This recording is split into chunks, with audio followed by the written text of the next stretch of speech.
Hello, I'm Isaac Hayes III, founder and CEO of Fanbase. Listen to what I'm about to tell you. The window to invest in Fanbase is closing. We've raised over $10.6 million of our $17 million goal. That means there's room for less than 6,370 people to invest in Fanbase for the average amount. The minimum to invest in Fanbase right now is $399. That makes you an owner in Fanbase today. Go to startengine.com/fanbase to invest. Why? Because current social apps have taken advantage of users for far too long, with content suppression, shadow banning, harmful racist content, and no real tools for monetization and equity. Fanbase has over 1.4 million users and counting, allowing anyone to reach all their following and monetize their content from day one. Social media is the new TV, and whoever owns the apps that distribute that content have the opportunity to own potential billion-dollar companies. While big platforms with uncertain futures are failing to serve their users, Fanbase is stepping up to fill the gap. Don't wait until it's too late. Invest now, invest for yourself and your future. Go to startengine.com/fanbase and own the next generation of social media.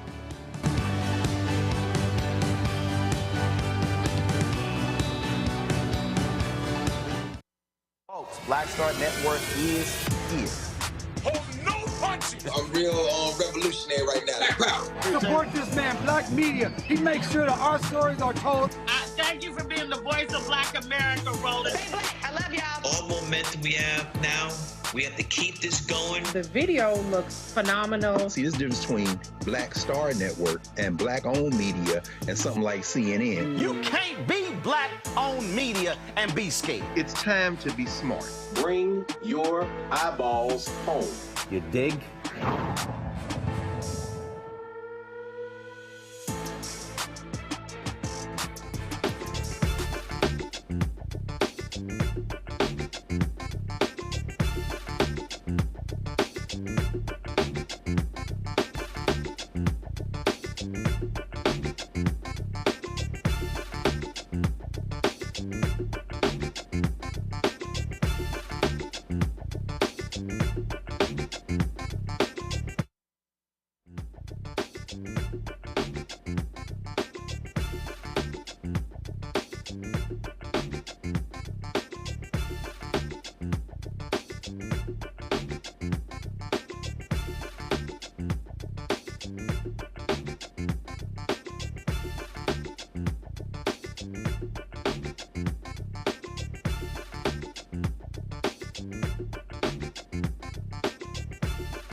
Hey, folks, what's up? It is Wednesday, May 21st, 2025, coming up on Roland Mark Unfiltered, streaming live on the Black Star Network. What happens when a Black man who lived through the racist apartheid in South Africa has to listen to an American white supremacist criticize made-up racism. That's what happened when the president of South Africa visited the Oval Office today to talk to the most ignorant person to ever sit in the Oval Office, Donald Trump. Wait until we show you what happened and how pathetic America was embarrassed by this idiot, Donald Trump. Speaking of that idiot, that man does not believe in police accountability. His Department of Justice has now dismissed a significant number of cases against consent decrees against police departments. We'll have a full breakdown on today's show. We'll also show you the chaos on Capitol Hill as Republicans hold hearings at 1 o'clock in the morning about their beautiful budget deal. And also, we'll talk to a business owner. It's a part of our Shop BlackStarNetwork.com app. We'll tell you about that business in our marketplace segment. Lots to unpack. It's time to bring the funk. I'm Roland Martin Unfiltered on the Black Star Network. Let's go. He's got it. Whatever the miss, he's on it. Whatever it is, he's got the scoop, the fact, the find. And when it breaks, he's right on time and it's rolling. Best believe he's knowing. Putting it down from sports to news to politics. With entertainment just for kicks, he's rolling. It's on go, roll, roll, y'all. It's Roland Martin, yeah. Rolling with Roland now. He's funk, he's fresh, he's real, the best, you know he's Roland Martin now.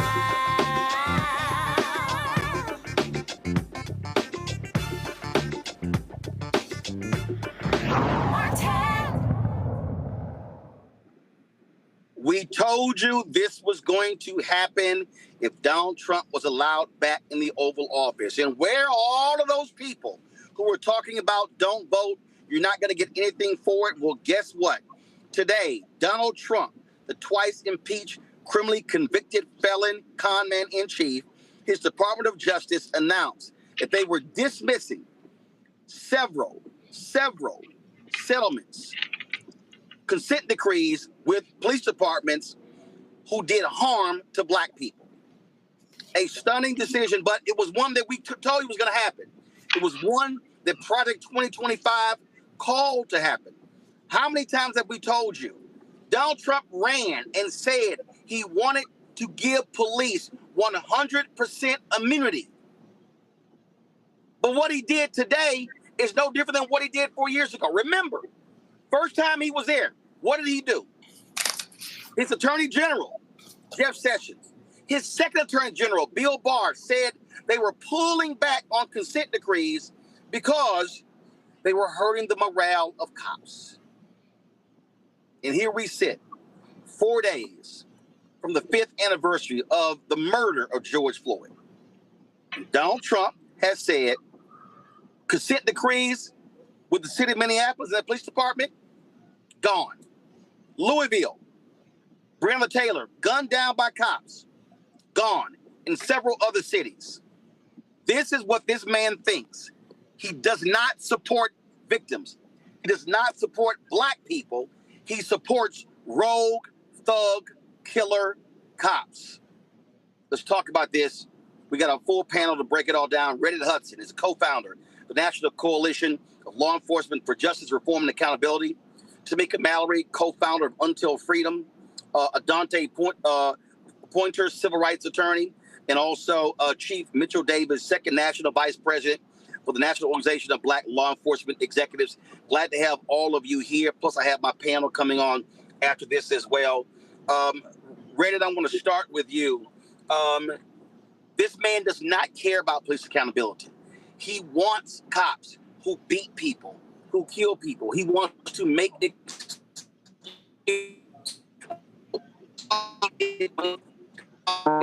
He pardoned, convicted in Washington, D.C. for causing the death after chasing a black man. He pardoned them. This is who this man is. He does not care about citizens. He cares about making cops feel good. And he said in the campaign, he wants to give them 100% 100% immunity. That's what this is. Well, he's gone further than that. If you look at his last executive order, I got it right here. Strengthening and unleashing America's law enforcement to pursue criminals and protect the innocent. He is also planning to use his Department of Justice to defend officers in cases of abused police authority. And he's advertised that as really, I think, incentive for them to disregard any of the progress that's been made in the last 10 or so years relative to police accountability. He is fulfilling his promise to his base to continue walking this country backwards in time to a place where, police immunity was a given.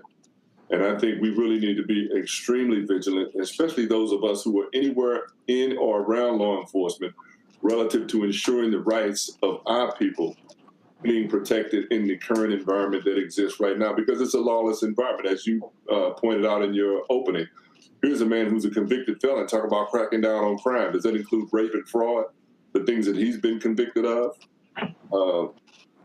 We got some work to do. Dante, I have said this since January 20th, really since November 5th, that if you are a civil rights attorney, you have looked to the Department of Justice, even under Republican presidents, to do their job. This civil rights division, you might as well lose their phone number, because if there's a case where a cop has beat somebody, has injured somebody, maimed someone, or killed them, this DOJ, they're not even going to answer your phone. They're not going to answer your phone. They're not going to respond to your email. But what they may do is celebrate whatever happened to you in their boardrooms and in their offices if you're a victim of police abuse. Because remember, when he was campaigning for this presidency, he said he wanted the days to go back to where an officer, if he was dealing with somebody, taking them into custody and putting them in a patrol car, it was okay if you slapped them up against the head or bumped them up against the patrol car. He felt that there are too many restraints on law enforcement to behave decently and in respect to the Constitution, in particular, as we know, as it relates to our community. So he is a threat in chief, if you will, to the Constitution and to our own personal rights and dignity. And we have to be very vigilant and be prepared to fight back, because the DOJ is not coming to anyone's rescue at this point. Tamika, you and others with Until Freedom, local activists, other national groups, spent a lot of time in Louisville, Kentucky, fighting for the family of Breonna Taylor, what happened to her. There were a settlement with the city that also was a part of that, where changes made to their local laws. And we saw the DOJ pursue cases against officers involved. It has to be disheartening to look at all of that work, whether it's Minneapolis, whether it's Louisville, and several other cities, and to watch this thug just wipe that away and act like federal judges did not approve these consent decrees. Act like there were no patterns and practices investigation that uncovered massive amount of abuse by cops.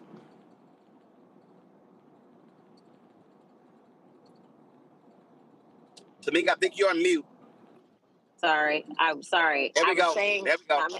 I'm headed to the airport, and but I wanted to be on with you, Roland, and you said it properly, that it is very disheartening, extremely painful and frustrating. And today, my heart hurts for Breonna Taylor's family, for George Floyd's family, and for countless families who have lost their children, and their children have become martyrs, that we have worked so hard to use their stories as a way to get these consent decrees in the first place. And I think we have to center their voices in the midst of this as we talk about what today this letdown is. Now, you said at the beginning, Roland, when you first started, that we already knew what would happen because we watched the transition from President Obama to Donald Trump in his first presidency, and they did the same thing. William Barr, his attorney general at that time. And so we already expected this, but we always want to posture ourselves as people who know that it is wrong and that we feel it, that we know that what is happening in this moment is a sign of oppression and certainly an authoritarian government that is dangerous, and that if they could do this one thing, God only knows what will happen over the course of the next 3.5 years. And so, yes, disheartening. Now, I want to say this in case I get cut off, because I want people to know what is it that we do going forward. Number one, the consent decrees were not signed by the cities with ease. They did not get up and sign the consent decrees and say, yeah, absolutely, we're excited about having federal oversight on our police department and what's happening in our city. In fact, the people of Louisville and also people in Minneapolis fought like hell to ensure that those agreements were signed and that the federal oversight would be something that they would also play a part in. And I can tell you that the folks in Louisville, Kentucky had to fight down to the last minute to ensure that their mayor agreed to what was in the consent decree. And that means that we have to ensure that the fight goes back to the local governments, to the local police departments, and on the ground level in local cities, that we know what's in the consent decree. We have the documents. We have to make sure that our activists, our organizers, our local elected officials, our local pastors and community leaders and communities are fighting to say that we still expect that you, as a leader in this city, follow what we have all found to be extreme issues within the department, where the civil rights and human rights of our citizens, and particularly Black citizens, are being violated. And if you are a mayor or you are an elected official who stands with our communities, you will still look at these documents and ensure that we follow some of the recommendations that is included. If that does not happen, we have to make sure that we either primary or ensure that we get rid of elected officials who are in position in these cities who do not follow the will of the people. That has got to be the next course of action. And in fact, as you've been saying, Roland, and we've been talking about since Donald Trump became president, the fight is local. We did not, while we may have lost a major battle on the federal level, we can still force this work to happen on the local level and in local communities. Chief Davis, they are closing civil rights investigations in Memphis, Phoenix, Oklahoma City, Trenton, New Jersey, Mount Vernon, New York, also against Louisiana State Police. Louisiana State Police has been rife with corruption. The case of the Black man there who they said died in a car accident, until the body cam video was released, showed he was brutally beaten by cops to death. Ronald Green. Ronald Green. We've had his mother on the show numerous times. And look, we know not all cops do this, but the reality is we know that on the state level, Tamika made that point, that you've had DAs and some state attorneys general who are afraid to prosecute cops because they work closely with them. So the DOJ in many ways was a backstop if they chose not to pursue. That happened in Kentucky with that coward Daniel Cameron when he was attorney general. But what this says here, Donald Trump is saying to the police, hey, don't worry about it. You can beat people. You can be racist. You can kill people. And if it goes to the federal level, I got your back. And I'm telling you right now, there's a we've been covering this case in Los Angeles, where a former deputy sheriff brutally beat a Black woman who was videotaping an encounter at a supermarket. He was convicted by the jury. Trump's U.S. attorney comes in and wants to offer a post-trial, a post-verdict deal with him that would set him free. That's what we're dealing with. And so what is Noble's perspective on what we are now seeing with this Trump administration and Department of Justice? Well, Brother Martin, you said it, and well as Ms. Tamika as well, hit on several of those points, that we understand that the local level is where we have to put our efforts now. We understand that what's going on in D.C., what's going on in the White House, it is what it is at this point in time. And as you said at the beginning, we knew what was going to happen. And right now, we have to make sure that the people that are at the local levels, whether that the elected officials, the appointed officials, the people that live in these communities, have to hold everyone accountable for what's going on. I was actually involved with an organization with the company that was contracted to come in Louisiana and investigate the state police after Mr. Green's tragic murder. So I was involved in those things. And what we understand, and from a noble perspective, we understand that our profession, law enforcement, we literally hold the power of life and death in our hands when we go to work every day. We can take people's freedom from them every day. And with that responsibility, with that comes a lot of responsibility. And if we can't be held accountable for having such great power and such great discretion, there's something wrong. And to try to have unchecked power, that is just a disaster. And that's what's been happening historically. That's what's been going on in these communities. And we have to make sure that we have proper leadership, elected, local elected leadership. And that elected leadership puts people in place, leadership within police departments, because see, having consent decrees, that's the roadmap. And Ms. Tamika said it, even though the federal government may have backed out on enforcing those, it's out there. The roadmap is out there, the instructions are out there, and the expectations are out there. So we can still hold our organizations, our police departments, our departments and our communities accountable for what's already been laid out. It doesn't require federal oversight. That was, and we heard that people they went unwillingly, but we can still proceed with those marching orders. Dante, consent decrees are not perfect. But here's what we do understand. What we understand is that when the DOJ comes in and they do a patterns and practice investigation, they are studying and they're talking to people. They're investigating. We're talking about reports have shown massive racism, cops using the N-word, all sorts of things. Trump is saying, we don't give a damn about none of that. Man, y'all gonna do what y'all do. He's definitely saying that, and we as the local council, civil rights attorneys, activists, community members, community leaders, and members of law enforcement, we still have a lane. I primarily practice in federal court, holding police officers accountable for misconduct. And I join with community leaders and activists and everyday folk to bring these lawsuits and apply pressure.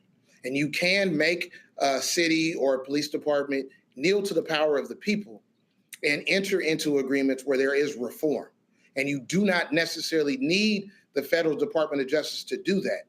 To the extent the DOJ has already engaged in pattern and practice investigations, which was mentioned by the chief there, those are the breadcrumbs. Those are the roadmaps that we all can use to drive police departments that are in need of reform, desperate in need of reform, to reform.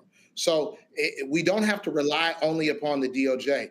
We also have other tools at our disposal to use. It necessarily is going to mean we're going to have to come together to do it, but it can be done, and it's been done across this country in different cities in America. Reddit,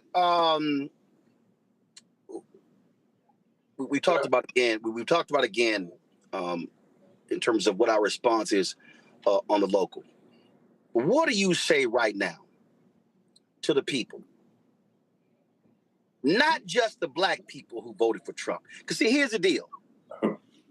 These MAGA Negroes, they're not gonna say nothing.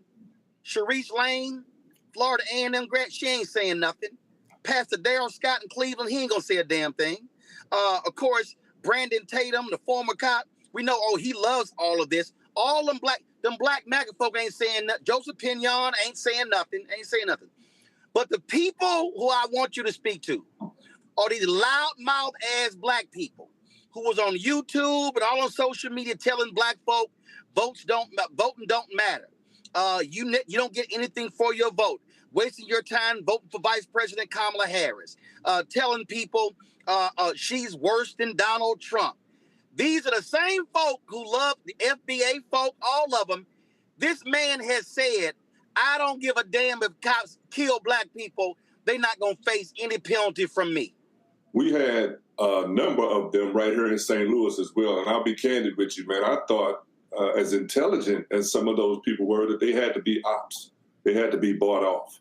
They had to be strategically placed, they couldn't possibly believe some of the things that they were saying. First, I would echo what I've heard from the attorneys and the brother from Noble, that now is the time to be proactive and aggressive in executing some of the strategies that have been laid out here right now, while there's still some semblance of a framework in which to execute those. This is a lawless land right now, man. You have a president who is ignoring the Constitution and the courts. He is arresting people without charges, without proof, and flying their asses out of the country. And the courts tell him to stop. And he said, I'm gonna do what I'm gonna do. What you gonna do about it? So while that environment is present, we have to have a level of urgency. To those people, though, that you're describing, man, I don't know what their love for community and love for our people really is. But I would urge you, if you have any level of integrity, get your ass right back in front of a camera and speak to the fact that what this man is doing is directly injuring and damaging our communities in the present, and his policies that he's trying to shape and codify right now will damage the futures of our children and grandchildren going forward in the worst possible ways, reflecting the time before civil rights, when we were subject to any abuse that was available to anybody in power. Chief, the thing that I think is important here, this is why I wanted Noble on here, because I need people to understand that Black law enforcement folk, they know the real deal. They see what's happening. In fact, and we saw what happened in Memphis. We know it's some Black cops who act like a lot of white cops. So for them, it's about blue. It's about the badge and the gun and having the power. But at the end of the day, I don't care who you are, there has to be accountability. And unfortunately, there are too many folks, too many police departments, chiefs, city council members, DAs, state attorneys generals who make excuses for the conduct of cops. It says to protect and serve. That is the people, not themselves. Absolutely, Brother Martin. We have to make sure that we're doing right by all communities. Equitable policing is what has to happen. Noble's motto is justice by action, and we call ourselves the conscience of law enforcement, and we're responsible for holding people accountable for not doing their jobs. You know, you talk about state's attorneys, district attorney. We had a district attorney here, a state's attorney here in Cook County, Kim Fox. There was a group of white chiefs that came together to have a vote of no confidence because she was fighting for equitable policing and holding police officers accountable. That culture is so entrenched in our society that any disruption to that apple cart, anybody trying to take away that power that that institution has, is going to be met with force. Personally, we at Noble, we're faced with that because we stand up for what's right for all communities. You know, when you do what's right for everybody, you do what's right for everybody. That's how it ends up working out. But that's equitable. That's not privilege or anything else. And we have to fight to gain the ground that we're losing right now. We're losing it at a fast pace, but we cannot give up the fight. We have to make sure that we are pushing forward, that we're using the forces that we have at a local level and putting people in place who are willing to fight, because everybody that's up front ain't willing to fight. We got to have people who are unapologetic about doing what's right and doing it for the right reasons. And when we do that, as far as Noble is concerned, we are justice by action, and we are the conscience of law enforcement, and we do that unapologetically. Lots of work to be done, and I'll say this here, next year are congressional races. Every single person running, Democrat or Republican, should be asked about this. And if there is a mobilizing effort, it needs to be happening now. And let me also say this here. To all of the Black folks, but especially the white folks and the Latinos and the Asian Americans and Native Americans, the folks who are straight, gay, who are transgender, non-binary, the folk who are Baptist, Catholic, atheist, all of y'all who 5 years ago were involved in massive protest when that video, when we saw the murder of George Floyd, where you at? 5 years later, where you're at, because we see what is going on, and we see the right has been pissed off since George Floyd's death, because massive social change was coming to this country. They are pissed off about the billions that are being allocated. They're pissed off about DEI, all those things coming in the wake of George Floyd's death. They're pissed about the books. And now you have what Donald Trump is doing. They want to erase everything that happened after May 25th, 2020. And we need folk using their power at the ballot box, city, county, state, and federal. It's time to be all in. I know Tamika to catch your flight. Let me thank all three of you, Chief Davis, Adante, Reddit, been on today's show. We're going to keep this thing focused. While everybody else talking about that bullshit book on Biden, original sin, whatever, we're talking about what's happening today that's impacting our communities. Gentlemen, thanks a lot. Appreciate you, brother. Thank you. Folks, going to a break. We come back. A white supremacist has the audacity to talk to a black man who lived through apartheid about racism in South Africa and how it's hurting white folk.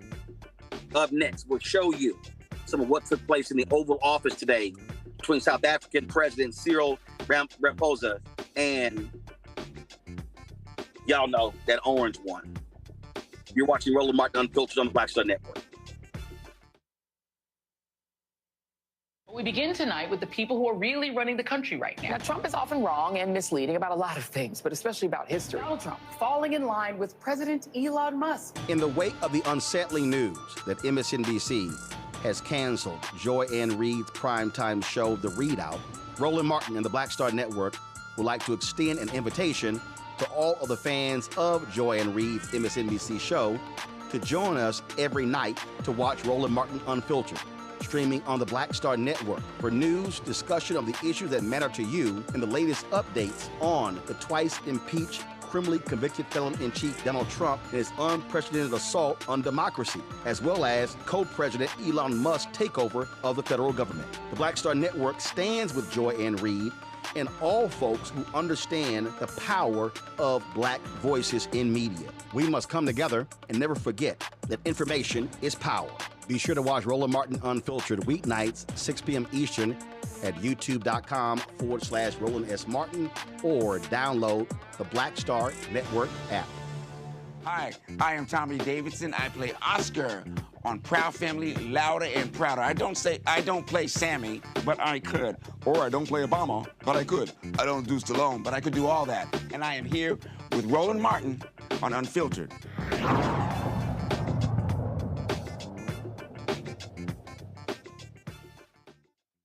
The thuggish Donald Trump administration has been attacking South Africa ever since he was inaugurated. Of course, you've got South Africans standing behind him like Elon Musk, who've been encouraging that because they don't like the fact that black folks are running that particular country. And so Donald Trump has been touting the, quote, genocide against white farmers in South Africa, welcoming 59 Afrikaners, white folks, to the country. Now, mind you, these are the same people who stole the land in South Africa.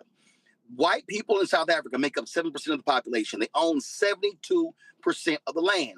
So Donald Trump has been floating these lies. Today, the president of South Africa came to the Oval Office to sit across from that white nationalist, that white supremacist.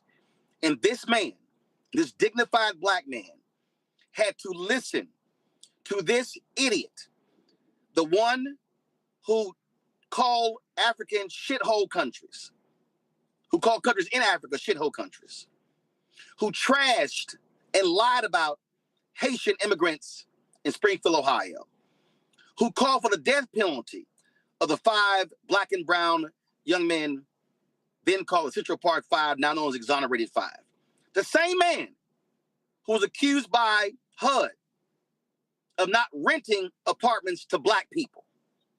Yeah, that same person who barely has any black people in his administration. Yeah, that same one. He had to listen to this pathetic ass man lie about what's happening in his country, South Africa, because Donald Trump has no problem standing with racists and white supremacists because his administration is filled with them, people like Stephen Miller and others. Listen to this trash that happened today. We've had tremendous complaints about Africa, about other countries too, from people. They say there's a lot of bad things going on in Africa, and that's what we're going to be discussing today. When you say we don't take others, all you have to do is take a look at the southern border. We let 21 million people come through our border, totally unchecked, totally unvetted. They came from all over the world. In many cases, they're criminals. They come from prisons. They come from mental institutions. They come from street gangs. They're drug dealers. So don't say that we didn't take them. We're trying to get them out as fast as we can. And we're doing record business on that. And we just won a big case where we're allowed to send back hundreds of criminals to Venezuela. Just won that today in the Supreme Court. I'm happy to hear. But we do have a lot of people are very concerned with regard to South Africa, and that's really the purpose of the meeting, and we'll see how that turns out. But we have many people that feel they're being persecuted, and they're coming to the United States. So we take from many locations if we feel there's persecution or genocide going on. And we had a lot of people. I must tell you, Mr. President, we have had a tremendous number of people, especially since they've seen this. Generally, they're white farmers, and they're fleeing South Africa, and it's a very sad thing to see. But I hope we can have an explanation of that, because I know you don't want that. It's a kind of a different meeting. Normally, we have meetings, we talk about trade, and we'll be talking about trade and other things. But that certainly will be a subject that comes up. Yeah. Yes, please. Brian, thank you very much. I'd like to get your thoughts on Letitia James. Director Polte, according to him, Letitia James says that the alleged mortgage fraud was simply a mistake. I want to get your thoughts on that. She put down that her father was her husband in order, and this is very similar to, I guess, the false attacks they had on you. Well, I don't know what it is currently, but Letitia James, who's the Attorney General of New York State, it seemed, I'm not involved in that at all. I know that it's being handled by various groups, I guess, but it's major fraud, mortgage documents, and fraudulent everything. Yeah, I think she said the father was her husband, which she had to have a husband, or so she chose her father, and she put it down, and she had didn't she sign in Virginia? Yet she said she lived in Virginia, yet she's the New York State Attorney General. She did that for tax reasons, so she could take advantage of taxes. And she had the wrong number of units. She had a much different number, which wouldn't have allowed her to qualify and scam the government. So I don't know. I think she's very bad for New York, but I really don't know too much about it. But I appreciate the question. Yes, thank you very much. Yes. Mr. President, what's the limit for you to be convinced that there's no genocide? Go ahead, please. Thank you, Mr. President. So May 25th will be the celebration of Africa Day, which pretty much a lot of celebration will be taking place around the world, including here in the United States. What is your message to the entire African continent, African people, in this important occasion? Well, I want to see peace, and I want to see happiness. I want to see health, and you have incredible land. There's tremendous value. A lot of countries don't have that value in the land, the value you have. We have a situation, I think you probably heard about it. We've done, through some very talented people, helped settle a war that's been raging for years, Rwanda and the Congo. And I think we've done it. Believe it or not, I think we've done it. And could you just say a few words about that, my friend? Yes. A couple of weeks ago, the two parties signed a declaration of principles in which they've agreed on the way forward. And they have both submitted draft peace agreements, and we have put together one that incorporates both of their suggestions, and we've given it to them. So we're in the process of finalizing this peace agreement. Right? Looking very good. We have to thank you for even those efforts, because the African continent, particularly SADC, our Southern African Development Community, has for years been seeking to foster peace in the Democratic Republic of the Congo. So all efforts including those from outside the continent and inside the continent, are really worthwhile. We are removing our troops from there so that peace can then prevail in that whole area. And we hope that with the support of the international community, we will really have peace in that area. It's so vital, it's so important for the whole region. Well, we sent our people there, and I think we did a very good job. I was headed by my friend, and that was great. That was great. I mean, I'm just hearing phenomenal reports because all I'm hearing is death, and they're chopping heads off, and it's horrible over there. And it was really brave of you to go there, and I really appreciate it. And it looks like we have something very, very substantial. We also talked about trade with them in terms of rare earth and all, but really more for it's like if you take a look at what we just did with Pakistan and India, we settled that whole thing, and I think I settled it through trade. We're doing a big deal with India, we're doing a big deal with Pakistan, and I said, what are you guys doing? You know, somebody had to be the last one to shoot. But the shooting was getting worse and worse, bigger and bigger, deeper and deeper into the countries. And we spoke to them, and I think I hate to say we got it settled, and then 2 days later, something happens, and they say it's Trump's fault. But Pakistan has got some excellent people and some really good, a great leader. And India is my friend, Modi. And he's a mutual friend. Yeah, he's a great guy. And I called them both, and we just did something good. We're trying to settle Russia, Ukraine. We spoke with President Putin for 2.5 hours the day before yesterday. I think we made a lot of progress, but that's a bloodbath. 5,000 people are being killed a week, 5,000 soldiers a week, not including people in cities and towns that are also being killed. So we're trying to help. And it doesn't affect us. It's not our people. It's not our soldiers. It's Ukraine and it's Russia. But if we can save 5,000 souls, we'll do it. You know, we're pretty good at it.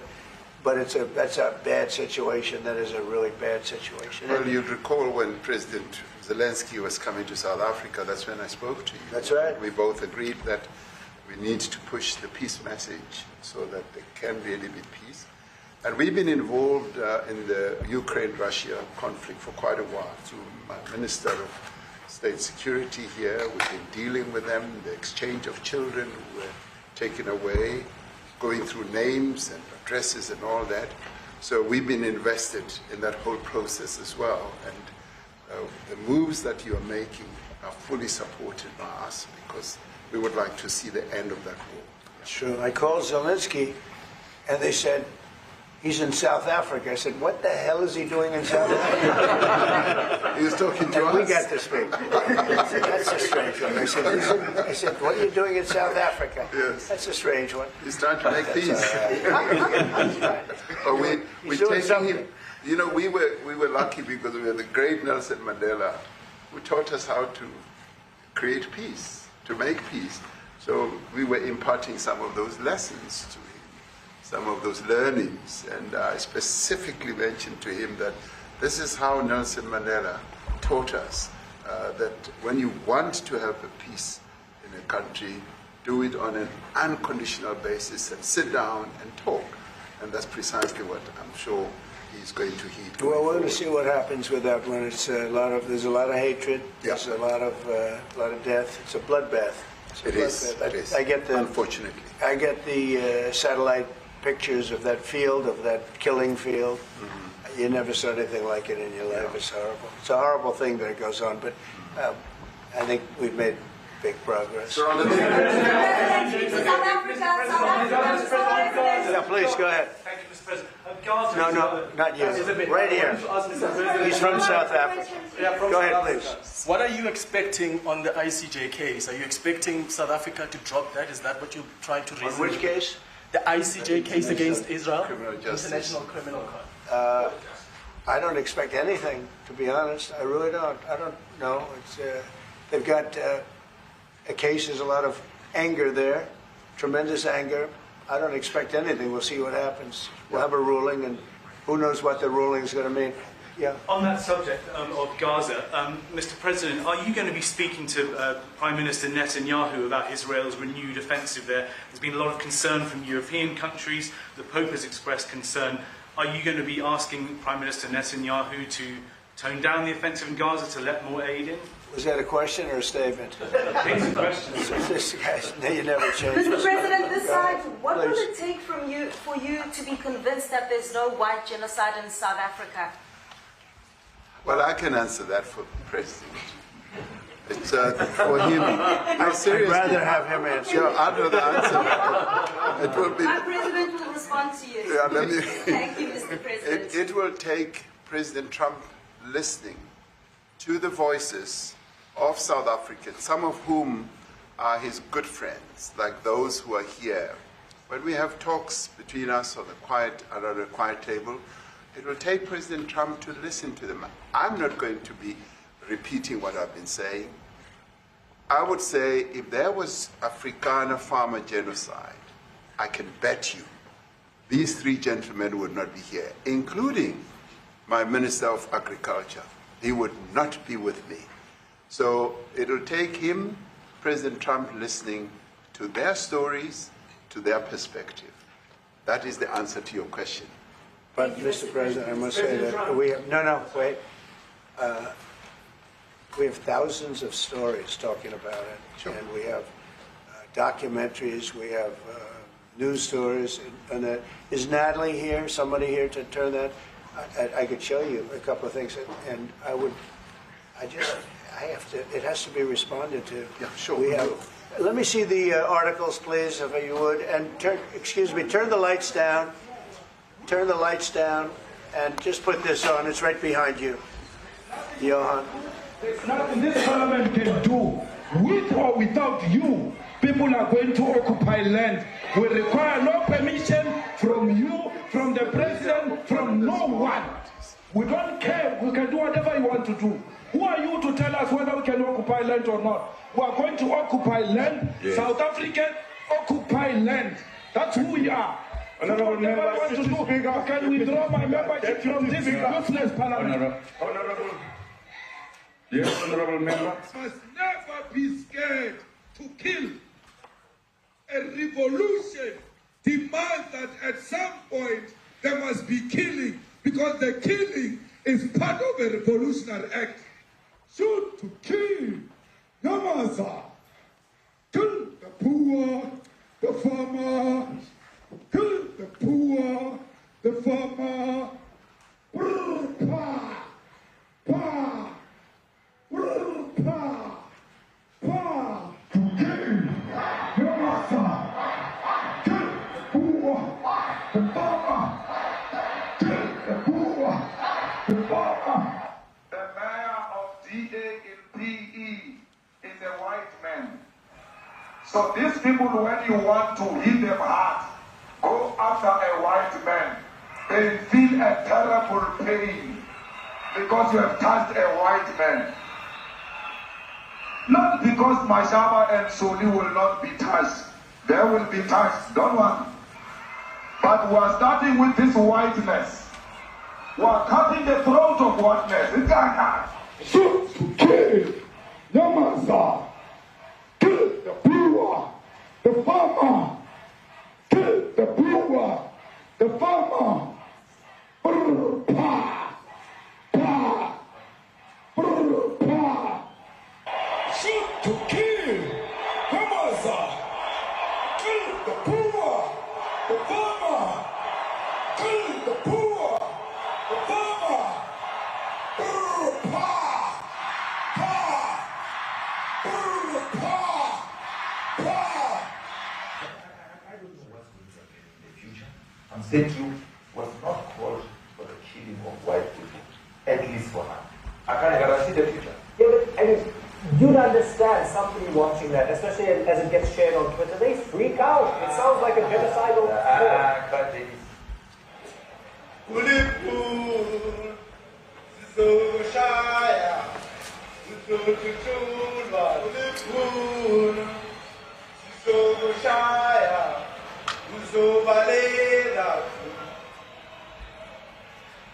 See through. Who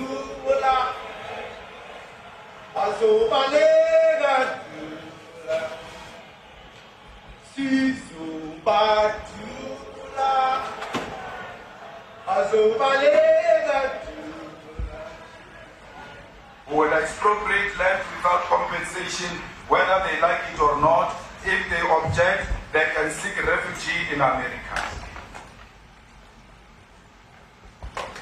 Now this is very bad. These are burial sites right here. Burial sites. Over 1,000 of white farmers, and those cars are lined up to pay love on a Sunday morning. Each one of those white things you see is a cross, and there's approximately 1,000 of them. They're all white farmers, the family of white farmers. And those cars aren't driving, they're stopped there to pay respects to their family member who's killed. And it's a terrible sight. I've never seen anything like it. Both sides of the road you have crosses.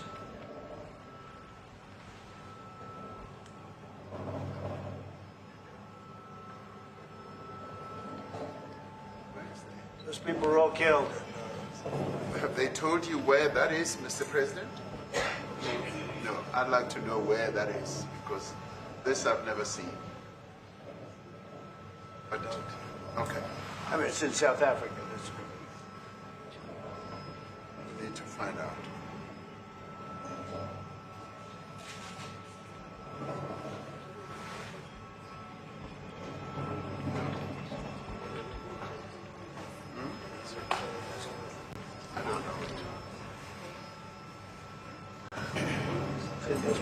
I don't know. I don't know. Okay. Mr. President, the Pentagon announced that it would be accepting a Qatari jet to be used as Air Force One. Perhaps you are.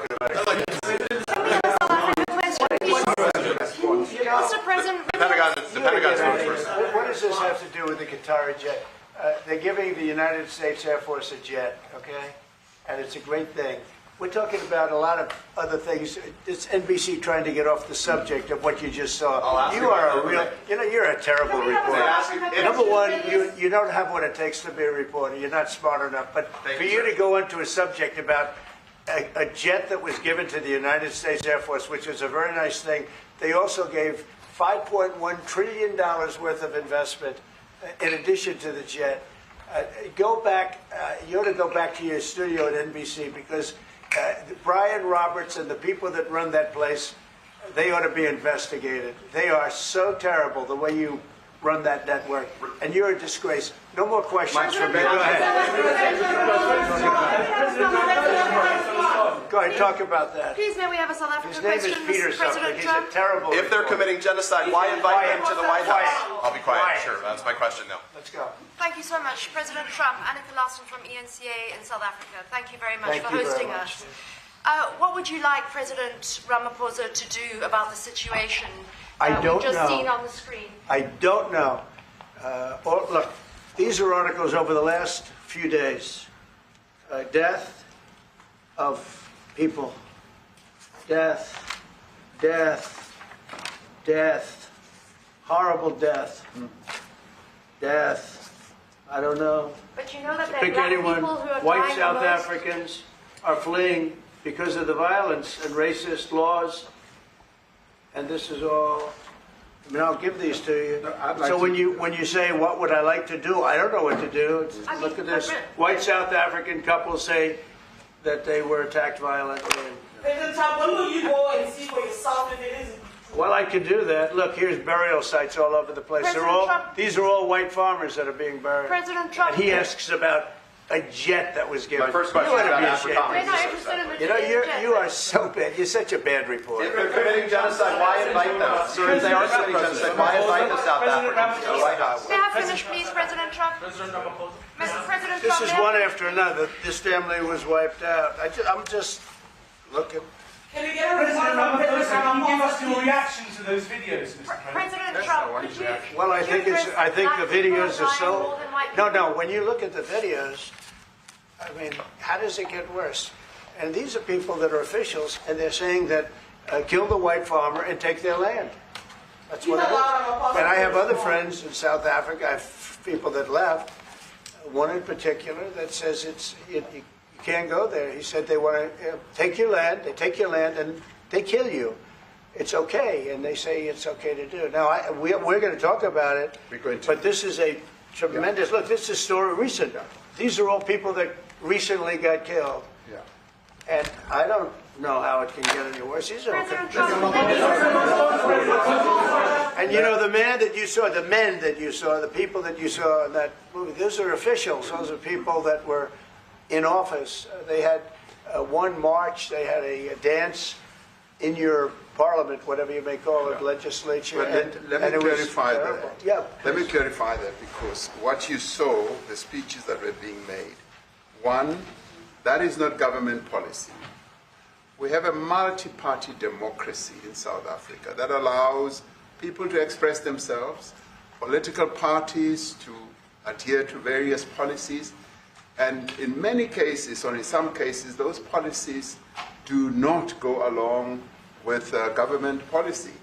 Our government policy is completely against what he was saying, even in the parliament. And they're a small minority party, which is allowed to exist in terms of our constitution. But you do allow them to take land.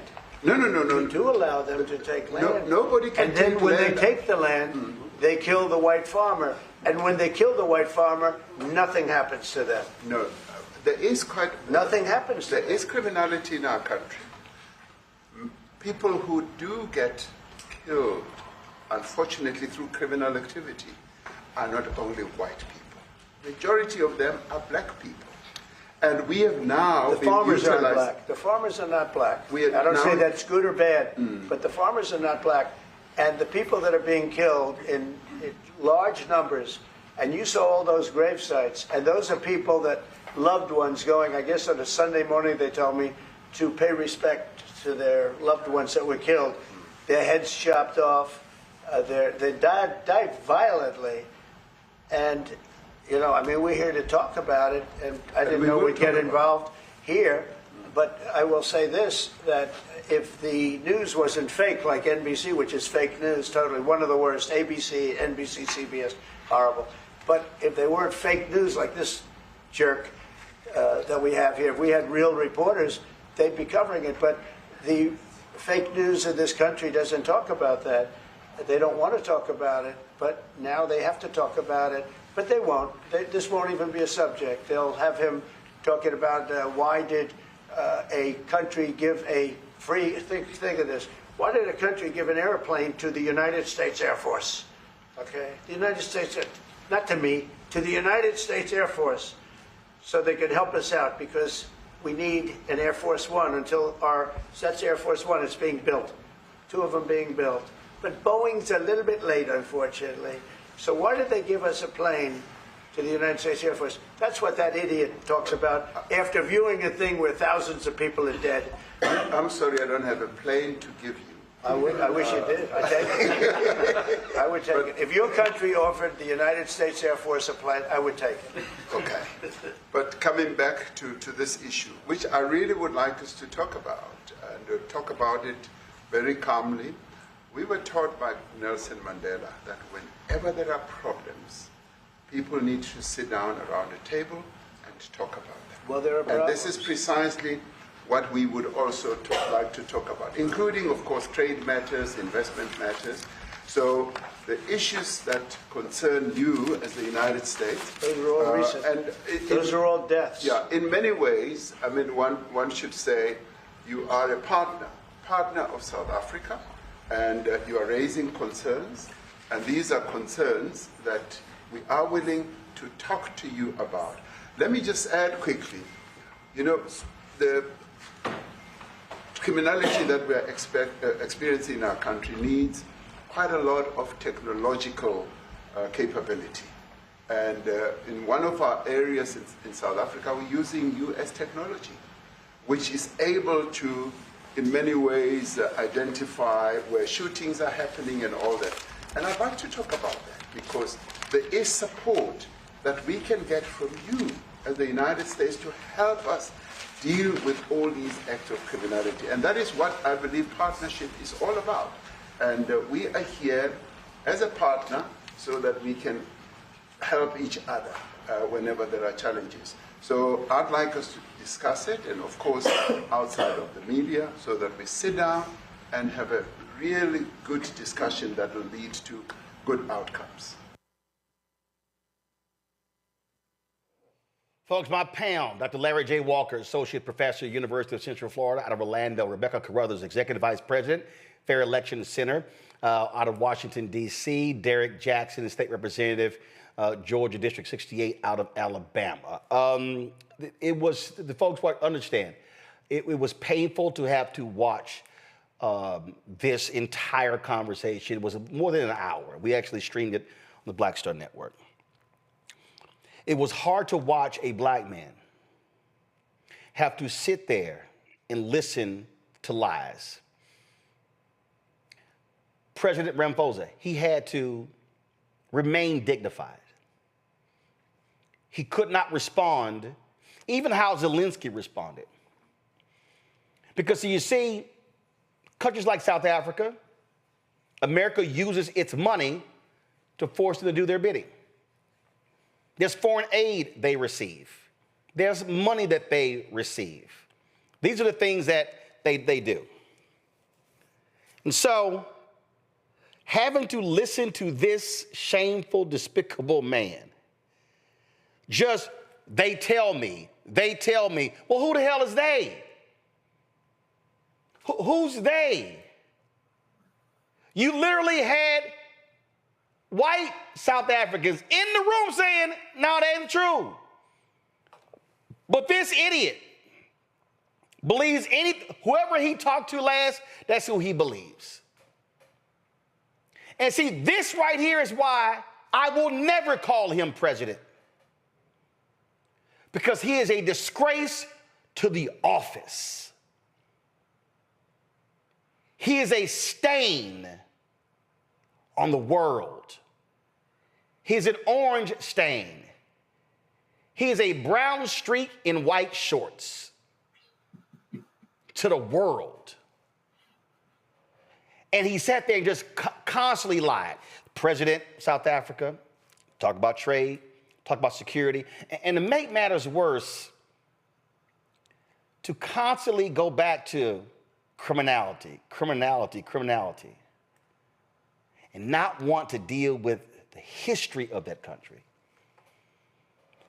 But the reason why it's even more so shameful with what happened, because that was a white man who sat in that same office and who vetoed a bill that sanctioned the racists in South Africa. He vetoed it because he stood with the racist government, and that was Ronald Reagan. But see, that's when you had a different Republican Party. Because Republicans and Democrats overrode Reagan's veto that led to sanctions against South Africa, that racist apartheid regime. Donald Trump absolutely is in the Reagan camp. He stands up for white people in South Africa. He doesn't give a damn about black South Africans. That's really, Rebecca, that was the thing for me, just having, here is Ramaphosa trying to remain composed and calm and listening to this man, knowing full well, I think he wanted to reach over and choke the shit out of him for just lying on his country. I mean, if I was President Ramaphosa, I would have had a hard time keeping my composure, knowing that this is a buffoon clown and probably a soiled diaper trying to tell me the history of my country when I have lived it. Quite frankly, you know, I'm very happy that I had the experience to study abroad in South Africa through Howard University School of Law about 10 years after apartheid. And just watching that country having to rebuild, knowing economically there's still parts of it that's still tied to white supremacy, it was very hard to listen to the current resident of 1600 Pennsylvania Avenue spew constant lies that aren't true, that are factually inaccurate. But, you know, God willing, President Ramaphosa will be here years much later after Trump has departed. Again, you know, when we sit here and have to just watch this crap and deal with this idiot, really is pathetic. And I just, I was so angry having to watch that. And guys, do me a favor. We were live streaming the news conference of the president, Ramaphosa, his post news conference. It looked like it just ended.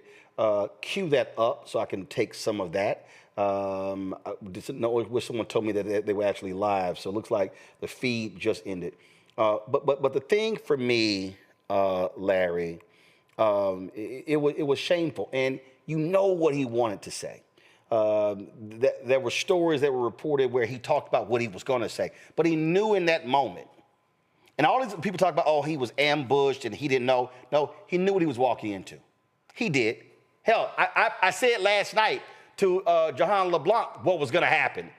So we knew what was going to happen, but he had to remain calm and dignified when sitting across from an absolute idiot. You know, Roland, you know, when we often think about, you know, world leaders and people in positions of power, there are times in which you have to bite your tongue. And you know, in this case, he certainly spent, you know, most of his time in the White House doing just that, because he knows he has the lives of millions of South Africans in his hand. And you know, you're right, Roland, in terms of someone who had to live under, you know, apartheid, de jure segregation, to endure what he had to endure today in the White House. And I want to go back to a point you made earlier about Ronald Reagan. We have to remember there was the CDC and people like Randall Robinson and others that helped end apartheid in South Africa and also helped free Nelson Mandela. And years later, you know, post Obama and Biden, et cetera, we now, you know, in terms of Americans, have to be exposed to a lot of really crazy conspiracy theories.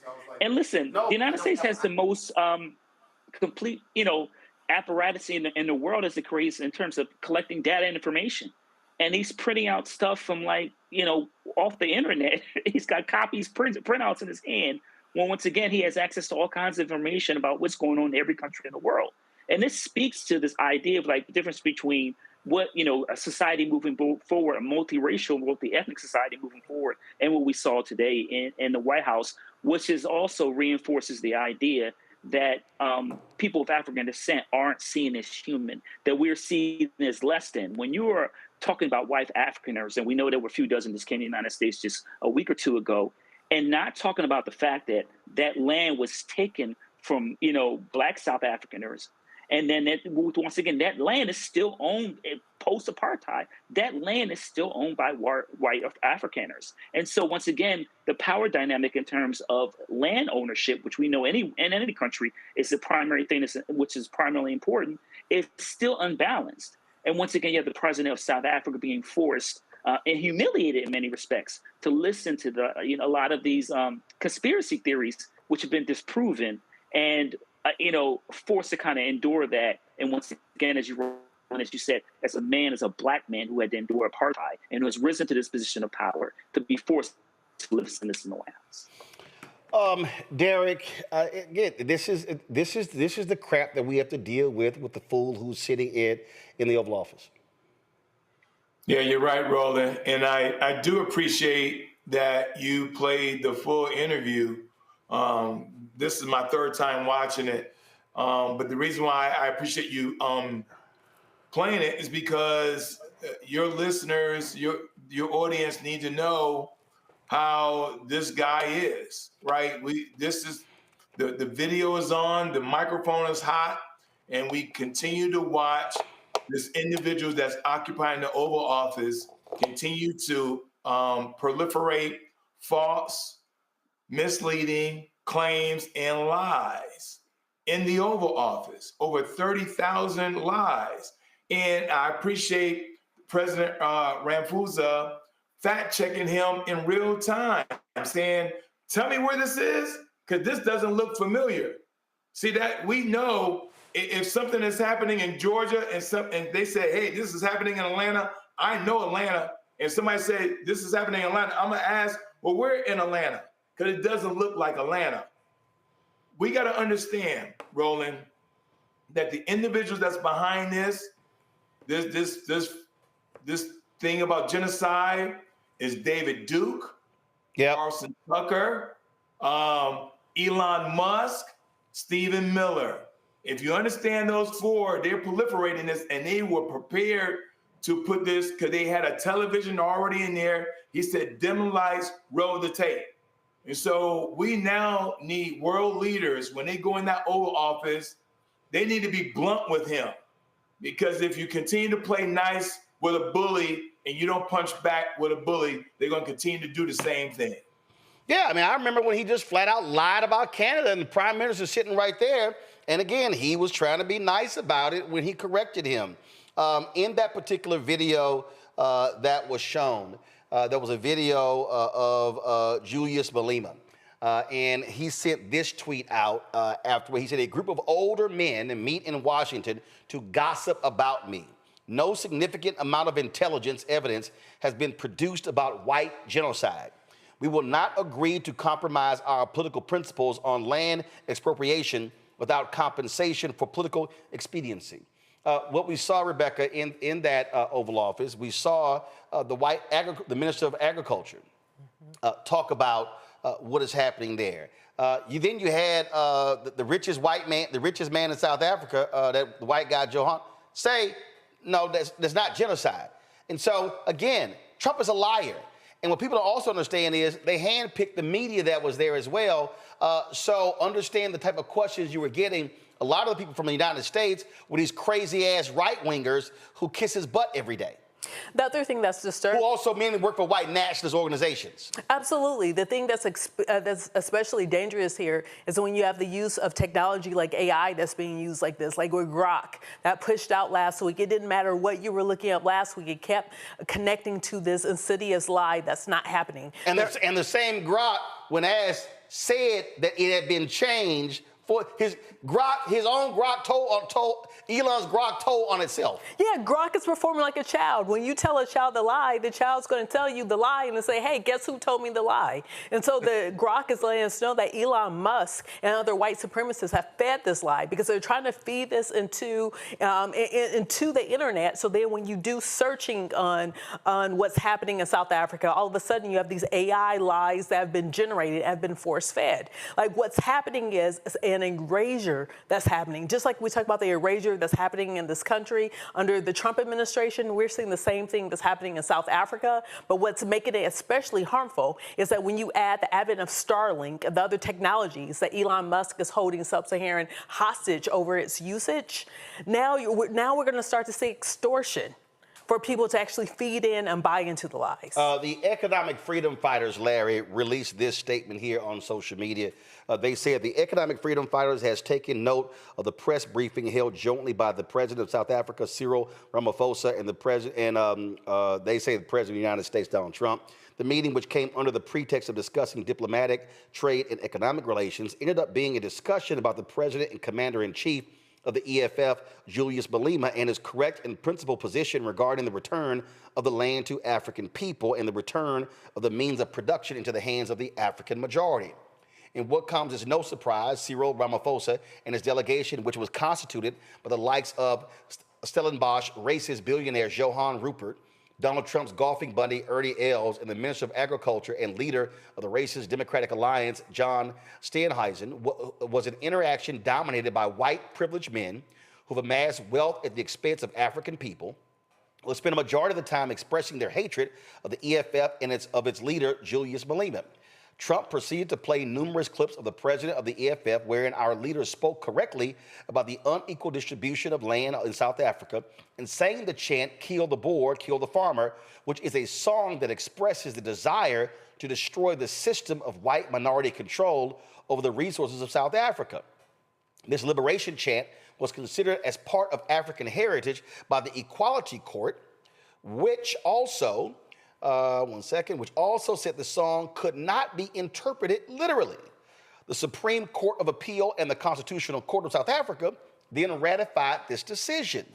In an act of cowardice, Cyril Ramaphosa blatantly denounced the rulings of the courts of the country he is a president of, and this was then followed by insults from John Steenhuisen, who then confirmed that they reached a pact with the African National Congress to keep the EFF out of power.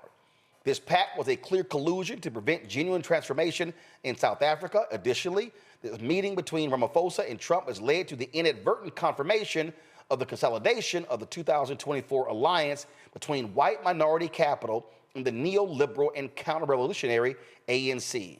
Johann Rupert then followed, identifying the CIC Julius Malema as his enemy for over 10 years, and then citing their relationship since Julius Malema's days in the once vibrant ANC Youth League. The true intentions of the meeting were then revealed as Rupert went on to lobby for the allowing of Elon Musk's Starlink to operate in South Africa. The dominance of white male voices in the entire interaction proves and vindicates the EFF. The delegation was one that sought to make assurances to Trump that the transformation agenda of South Africa is one that can be compromised upon negotiation. All the utterances by Ramaphosa's delegation point to a devious plot to rekindle relations with a maniacal Trump administration by sacrificing our sovereignty at the altar of convenience. The South African delegation was at pains to explain how they have no interest in redressing the unequal patterns of land ownership in South Africa using what is now constitutionally provisioned as nil compensation through the Expropriation Act. The entire delegation failed dismally at countering the false narrative of a white genocide. Now, that is the statement that they released, first of all, genocide in South Africa, by contrasting the narrative through evidence-based statistics and data around crime in our country that affects all South Africans. South Africa has been embarrassed by a delegation that was contradicting itself, that abandoned judicial decisions, and at times was simply groveling and lying.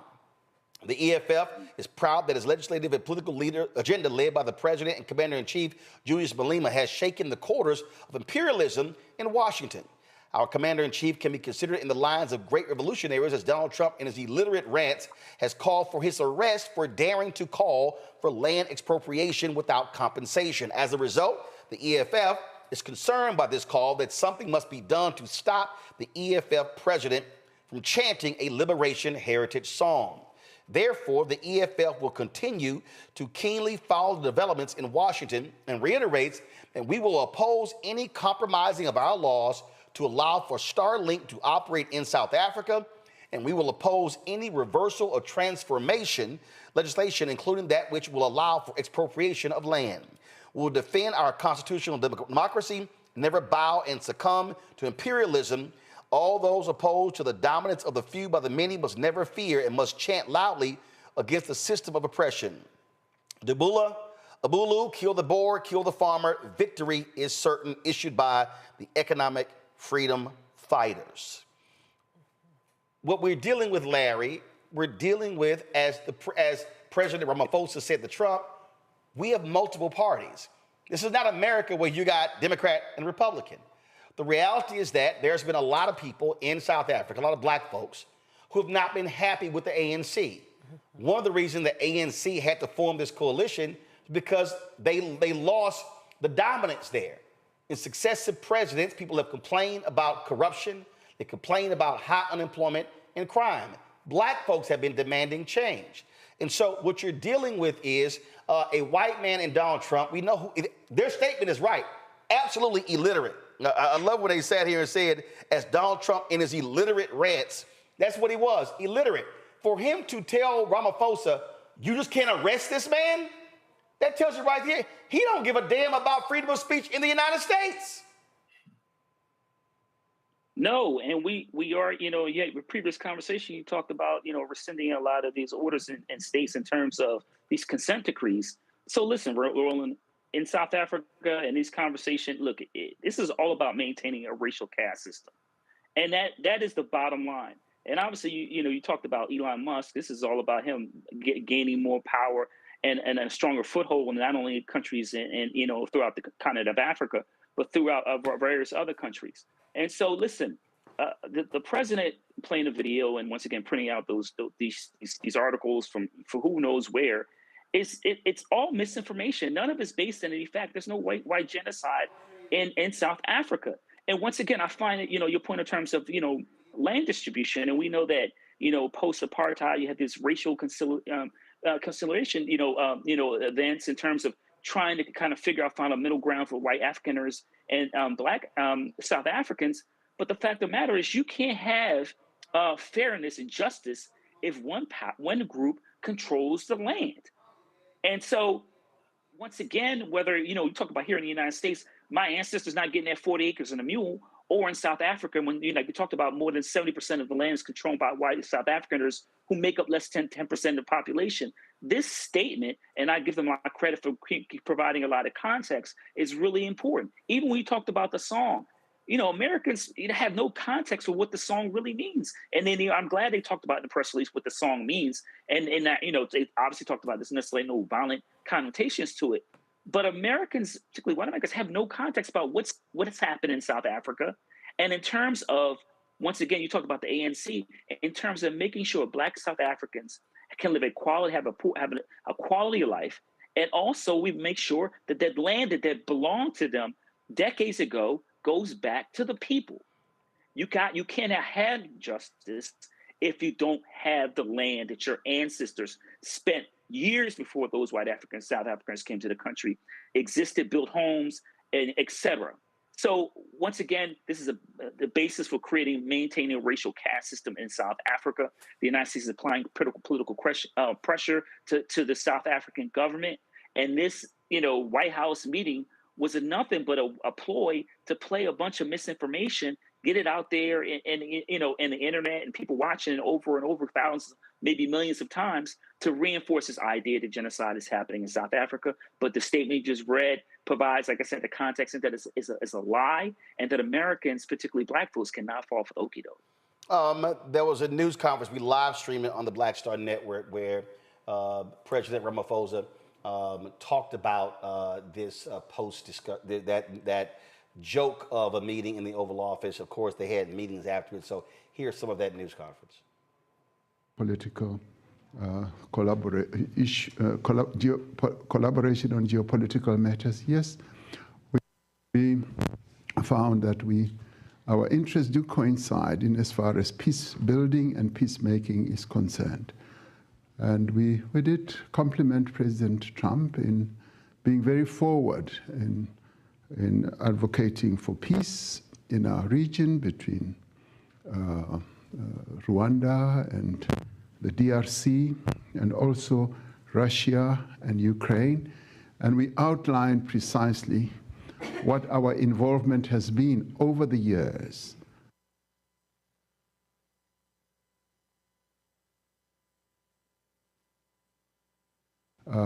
Speaks to both.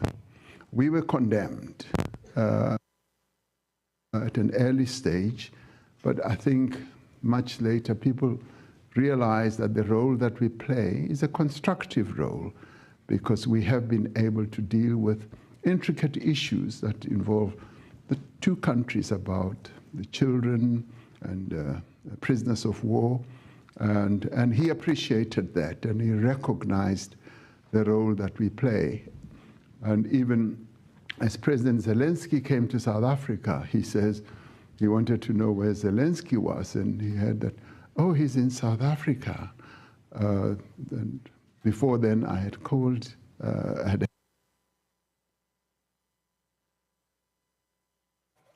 All right, folks, that is, I don't know why the feed it keeps buffering, but bottom line is, if you want to see that full news conference, just go to our YouTube channel. You can actually see it. We live stream the full news conference.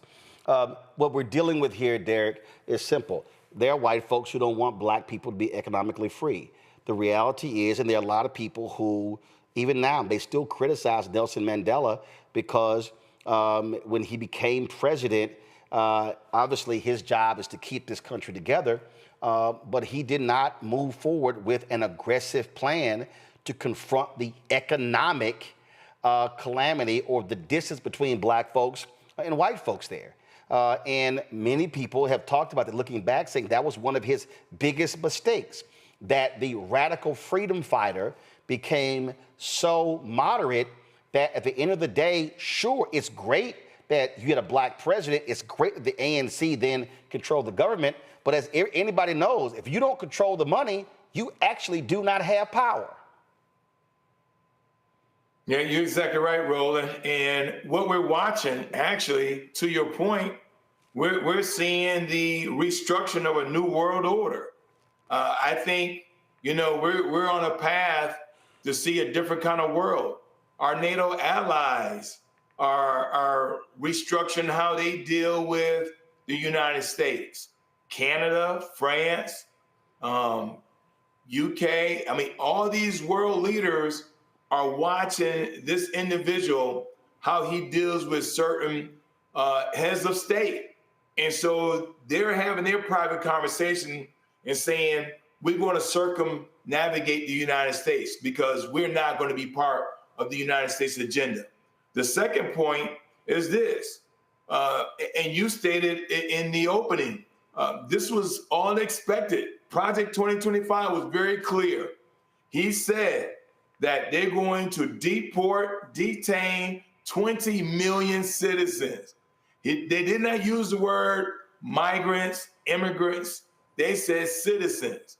That includes all of us. They want to take 20 million of us, send them to El Salvador, Zimbabwe, Venezuela, wherever, and then import who they want to bring in. And so we're watching this new world order. The third part is this, Roland, what are we going to do? We're going to keep coming back to that, because if we don't do something, life as we know it 5 to 10 years ago is going to be very different, because our NATO allies and heads of state are not going to tolerate this kind of foolishness when somebody is going to berate them publicly, lie on their country, and expect that for them not to do anything. Rebecca, I go back to, you got to deal with the money. I remember when I interviewed Winnie Mandela, and we talked about what was happening in the country. And one of the things that she said in that interview, and the only reason people could see the interview because there were white execs at CNN that refused to run the interview because I did not ask her about the trial that she had went on. I said, well, I wanted to ask her what the hell I wanted to ask her. And they never ran the interview.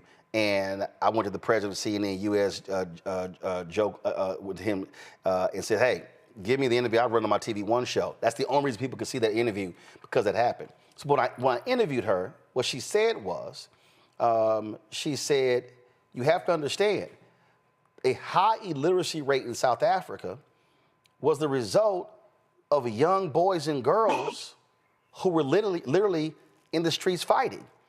So from the time they came of age, 5 and 4 and 5 and 6 and 7, until they became adults, they were fighting racist apartheid. So that's one of the reasons why. So when you look at this nation for African Americans, and high unemployment rate, lack of economic opportunities, massive lack of housing, it literally is a grand contradiction when you look at the housing in black South Africa compared to white South Africa. It's no different. Hell, if you go to St. Thomas, and if you go look at St. Thomas, St. Croix, but then you go look at, I think it's St. John or St. James, that's where the white folks are. You can tell how the money changes based upon the roads, the houses, the lawns, all those things. And so South Africa is dealing with, that's what they're still dealing with. That is decades upon decades of black folks fighting for their freedom, not going to school, not building businesses. And here we are almost 3 decades after electing a black president, and they still are trying to gain economic footing, and land is a part of this. And a lot of these white folks, they do not want to give that land up because that is family riches. So, Roland, I'm going to try to answer this, but I also know we have only a short period of time. I'm going to use. Oh, no, I can skip other topics. We got 32 minutes, so if I want to stay on this, I can. Go ahead. Okay, so this ain't them other shows where no. Go ahead, make your point. Don't worry about it. So we can get to the historical context and how the United States, as big brother, is responsible for what's happening in present-day South Africa. So I know last week Westmore didn't want to use the R word, reparations, but we're going to have to talk about this in this situation. So for the historical context, about 100 years ago, when we start looking at what the white Afrikaners did in South Africa, specifically, they studied what happened in post-Reconstruction Jim Crow in the South.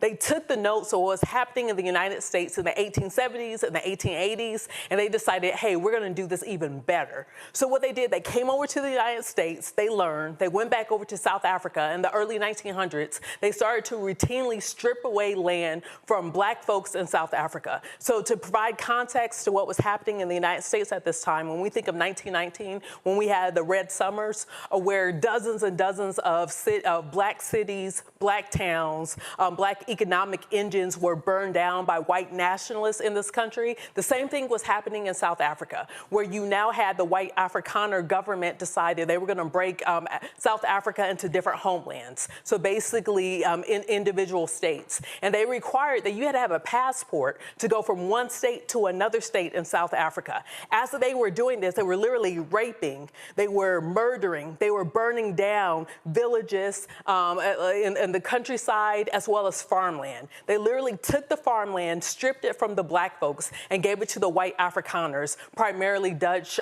immigrants who came to South Africa a couple of centuries before. Once they did that and they started to jail dissidents, those who disagreed with what was happening in the South African government, once that happened, there was a huge land shift. And as we know, land really can't be created. Regardless of what's happening in Dubai, you really can't create land at that level. So the riches in South Africa was attached to the land. And that's before you even get to the mineral rights. So now when you fast forward to what was happening in the United States with the fight for liberation through the civil rights movement, you start to see a parallel happening in sub-Saharan Africa. So once you got to South Africa and you started to see Mandela, when you started to see Nelson Mandela join freedom fighters, and they started to fight for revolutionary and liberation rights in South Africa. He got jailed. All those things happened. While he was on Robben's Island, where he was incarcerated, you start to see they started to plot for the future of South Africa. They started to actually build the new constitution of what a liberated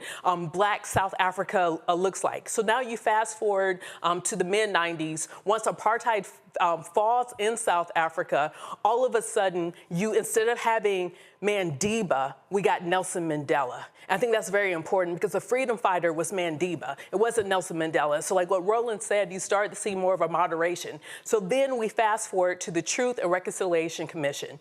The purpose of that commission was to give white Afrikaners immunity if they came forward and talked about all the bad things that they did under apartheid. There was no justice in this. There was no reparations in this. There was no restoration of family lands back to black South Africans. Instead, white folks just got up and said, oh, these are all the bad things that we did. Okay, now we're absolved. The issue with that is when you have almost a century of economic harm and there isn't economic reparations that are happening after almost a century of economic harm, is that now you have a poverty that is frozen into time, which is why now 3 decades later, you still have the same abject poverty in South Africa. So I had the experience of studying abroad in Cape Town at what was at HBCU under apartheid, University of the Western Cape. And my constitutional law professor happened to be Justice Yaqub, who was on the Constitutional Court. During apartheid, he's one of those with Nelson Mandela, helped architect the new South Africa constitution, which was meant to be aspirational. It wasn't meant to be, hey, this is where we are as a nation. The issue that happened is by them not addressing the economic harms that occurred and coming up with economic reparations, is now you still have a huge gap between those who have and those who haven't, and it's largely based upon race. White Afrikaners are extremely wealthy. When you go to Cape Town, when you go to Durban, when you go to Joburg, to Johannesburg, when you look at where the money is consolidated, it's based upon white supremacy. Even though you have the class of honorary white people, which are people who are from India, and then you have the next part of the caste system, the coloreds, and then you have the black folks, you still see the coloreds, which would be, you still see the coloreds, which would be like singer, I think her name Tyla, she would be considered a colored, which is why when she was on the Breakfast Club and she was asked if she was black, she struggled with that question because in South Africa, she is viewed as colored. Or you look at the comedian Trevor Noah, he would be considered colored. So the issue that's happening in South Africa is that century of economic harm has never been addressed. Until it's addressed, there's going to be continual and perpetual poverty of black South Africans. Something happened before this meeting today in South Africa. President Ramaphosa, anyone with the embassy here, Bloomberg is reporting you are making a decision, and I implore you not to do this. And again, what have y'all always heard me say on this show? If you want to understand America, follow the money. If you're not having a money conversation, you're not having an American conversation. So Bloomberg reported this right here. South Africa to offer Musk Starlink deal before Trump meet. I am hoping they did not do this. This is what the story says. And there's a lesson here, because you talked about, Rebecca, what has happened with black people here. This should not happen. South Africa's government plans to offer Elon Musk a workaround of local black ownership laws for his Starlink service to operate in the country. Okay? Here's the whole piece. It says, news regarding the Starlink workaround regarding black ownership laws for Elon Musk to provide internet services in South Africa have boosted investor optimism regarding a favorable outcome resulting from the upcoming Ramaphosa-Trump meeting. The alternative to so-called black economic empowerment laws that in some cases require 30% black ownership is not specific to Starlink and Musk. It will be applied to all information and communication technology companies, including those from China and the Middle East. A so-called equity equivalent option would instead involve investments in infrastructure or training, or providing Starlink kits to rural areas in order to improve internet access. The auto industry in 2019 signed up for a similar workaround that involved the largest car manufacturers, including BMW AG, Ford Motor Company, and Toyota Motor Company, setting up a fund to invest in bringing disenfranchised groups into the sector. South Africa introduced BEE rules after the end of apartheid, during which black people were subjugated and excluded from the formal economy by the ruling white minority. Today, white people earn on average 5 times what black citizens do according to official statistics and own the vast majority of farmland despite making up 7% of the population. South Africa, do not do this. Do not do this deal. Now, I know somebody watching me going, dude, I don't understand, like, what's the problem with this deal? Now, according to another story, this is my problem with it. This story here says, under the equity equivalent model, companies like Starlink would invest in infrastructure development, skill training, or providing internet services to disadvantaged communities. South Africa, listen to me clearly. You're giving away the path to economic freedom for black South Africans. I dare say this is how, in the United States, we got front companies that took advantage of MWBE programs, and white women were benefiting, and then white women were setting up companies that white men controlled, or they went out and got a black face, but the white person was still making all the money. The issue we're dealing with here, and I totally understand it, there are infrastructure issues. There are issues in rural America. But South Africa, listen to me clearly. People in the United States in rural areas don't have internet service. Donald Trump is trying to pull back and peel back the billions that President Joe Biden, Vice President Kamala Harris signed into law, giving internet service to rural America. Why? Because Elon Musk wants to get the contract. This deal is a ruse. There are other examples of, oh, we're going to give you free internet or give you free equipment, then they start charging. South Africa cannot ease the 30% because black people, this will become a majority black nation, demographic-wise, that will never, ever get out of the hole of poverty. Derek, you're there in Georgia. I need South Africans, please, please, President Ramaphosa, please, ANC leaders, I need y'all to not do this. Go and sit and talk to people in Atlanta. Read Robert Jackson's book on Maynard Jackson. When Maynard Jackson said, I will let tumbleweeds roll down the runways of the airport before I allow it to be expanded without black participation. Atlanta, black people in Atlanta were getting 0.0012% of all city contracts in 1972. 1973, sworn in, begin to make changes. Banks would not put black people on their boards of directors. Maynard Jackson said, city treasurer, pull our money out of their banks. Within 2 weeks, they found black folks on their board. At city contracts, county contracts in Fulton County, airport contracts were because they had strict set-asides in there because they understood in Atlanta, you cannot be able to build wealth if you do not have access to the dollars. And what will happen here is Elon Musk will send out some free equipment.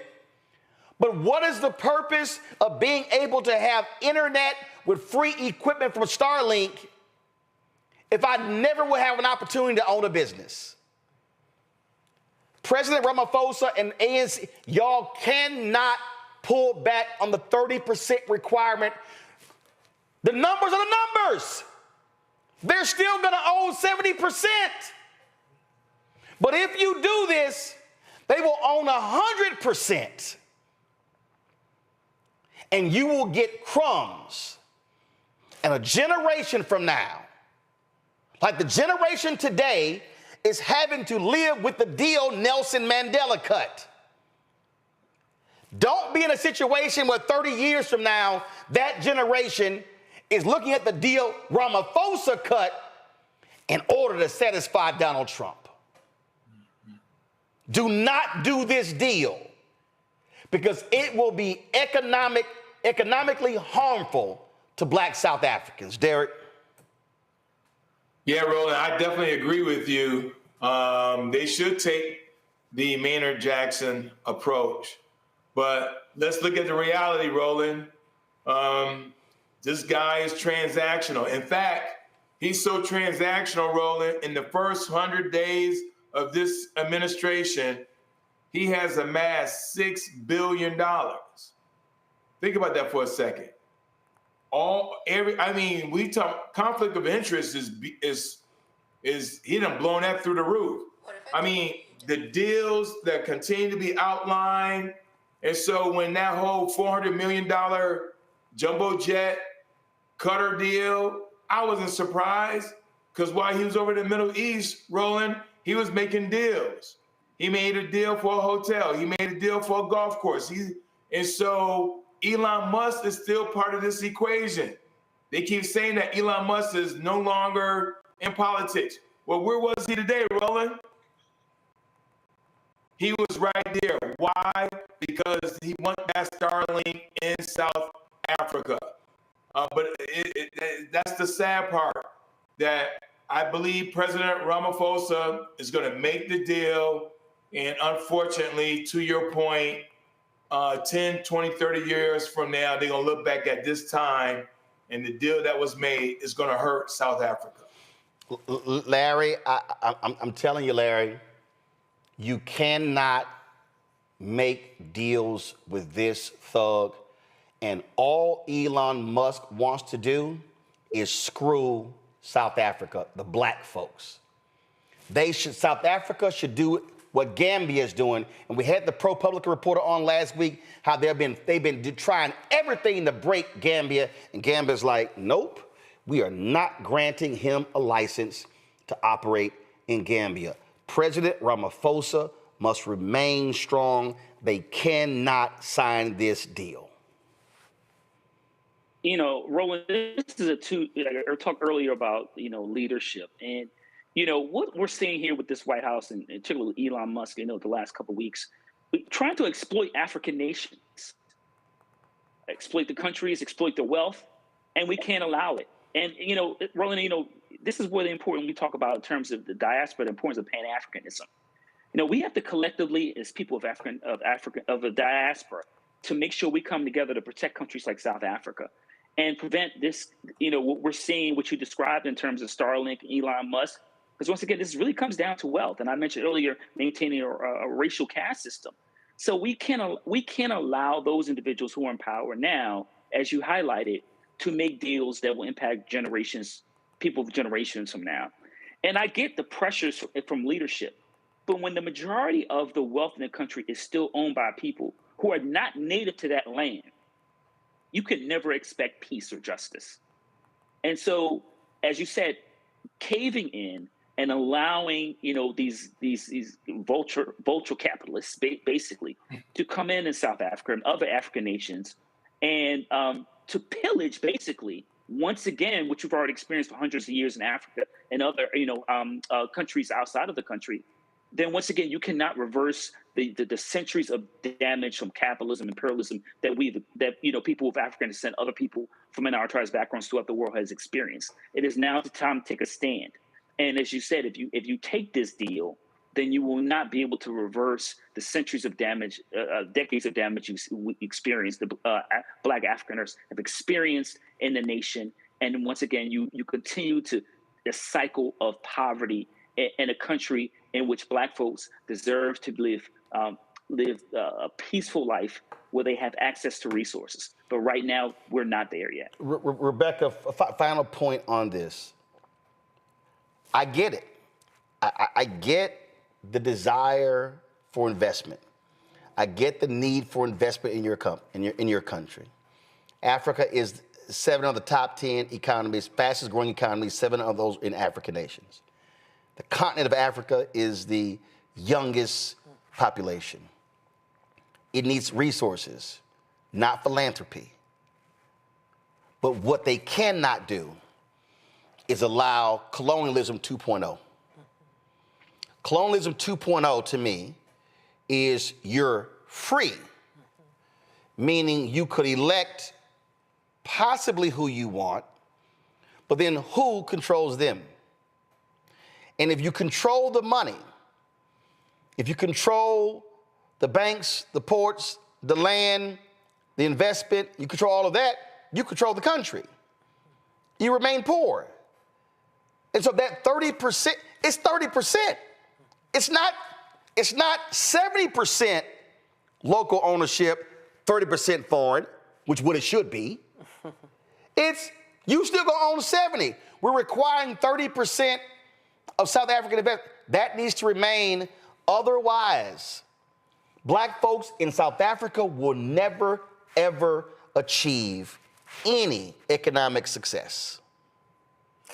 You know, there's different options that South Africa has, especially with forming coalitions with the BRICS countries, figure out a deal with China. Like right now, China is very transactional. Is China necessarily being a imperialist? Not necessarily, but it's willing to make a deal and make money. South Africa has so many resources. I don't know if it's necessarily even for the South African government to nationalize its mines. I don't know, but I definitely think that South Africa needs to bet on itself. Because that's the future of South Africa. Yeah. Otherwise, the current predicament that South Africa is going to be there for the next 100 years. Yeah, you give it away right now. That's it. You can't get it back unless you put caps, unless you say 5-year agreement or whatever. But if you don't have those caps, they're going to look up and foreign companies are going to be making billions off of the country and the people. And what are you getting? Training? You're getting investments in roads, infrastructure? Nah, don't do that deal. Because black folks, we know what that deal looks like post the civil rights movement and how there's been nominal success, but not full economic freedom. Folks, going to go to a break. Come back, more Roland Martin Unfiltered on the Black Star Network, including talking with a black business owner. It's a part of our shopblackstarnetwork.com initiative. Boy, it's a whole lot been going on. Be sure to do this, though. Support us. Listen, the conversation we just had here, whether we're talking about at the outset of the show about Trump pulling back these consent decrees and getting rid of all these police department civil rights investigations. Listen, this the South Africa discussion, that's not happening. CNN is spending all of its time talking about that bullshit-ass book on Joe Biden and cognitive, all that. I don't give a damn. I don't. Because that ain't got nothing to do with today. There's an effort right now to defund Black America, to tear down the economic and the civil rights infrastructure, and they don't give a damn. That's what we focus on. And so your support is critically important to do that. And so if you want to contribute, join our Bring the Funk fan club. Our goal is to get 20,000 of our fans contributing on average $50 each a year. That's $4.19 a month, 13 cents a day. You support this show, the other shows on the Black Star Network. You support our new shows. We just shot a business pilot. We're working on a health show. It's a lot that we're doing here, and so your support is critical. If you want to give via Cash App, use the Stripe QR code. This is it right here. Or go to blackstarnetwork.com. You want to send a check or money order, make it payable to Roland Martin Unfiltered, P.O. Box 57196, Washington, D.C., 20037-0196. PayPal is R Martin Unfiltered. Venmo is RM Unfiltered. Zelle, Roland at RolandSMartin.com. Roland at RolandMartinUnfiltered.com. We'll be right back. This week on A Balanced Life, we are talking about the many women and female role models that play an integral role in our lives, from helping to boost our self-esteem to checking us when we get out of line. These women deserve their flowers for helping us to become who we are today. The women in my lives who have just impacted me so much have challenged me. They're women who made me want to live right and love right. That's all next on A Balanced Life here on Black Star Network.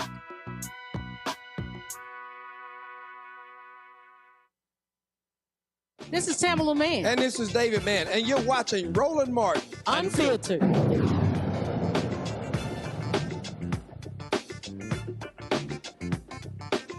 Let's go. Folks, how pathetic and trifling our Republicans are on Capitol Hill. So they have this big, beautiful bill that Donald Trump has been going hard for. So what do? They schedule discussions on it at 1 o'clock in the morning. Literally, at 3 and 4 and 5 and 6 a.m., they were on Capitol Hill. You had some Republicans falling asleep in committee hearings discussing this bill. It was a joke. It's an absolute joke. And let me explain to you. The only reason somebody would hold a hearing between 1 and 7 a.m. in the morning is so you would never know what happened. Look at this exchange with Congressman Joe Nagase and these fools. Obviously, this isn't reasonable.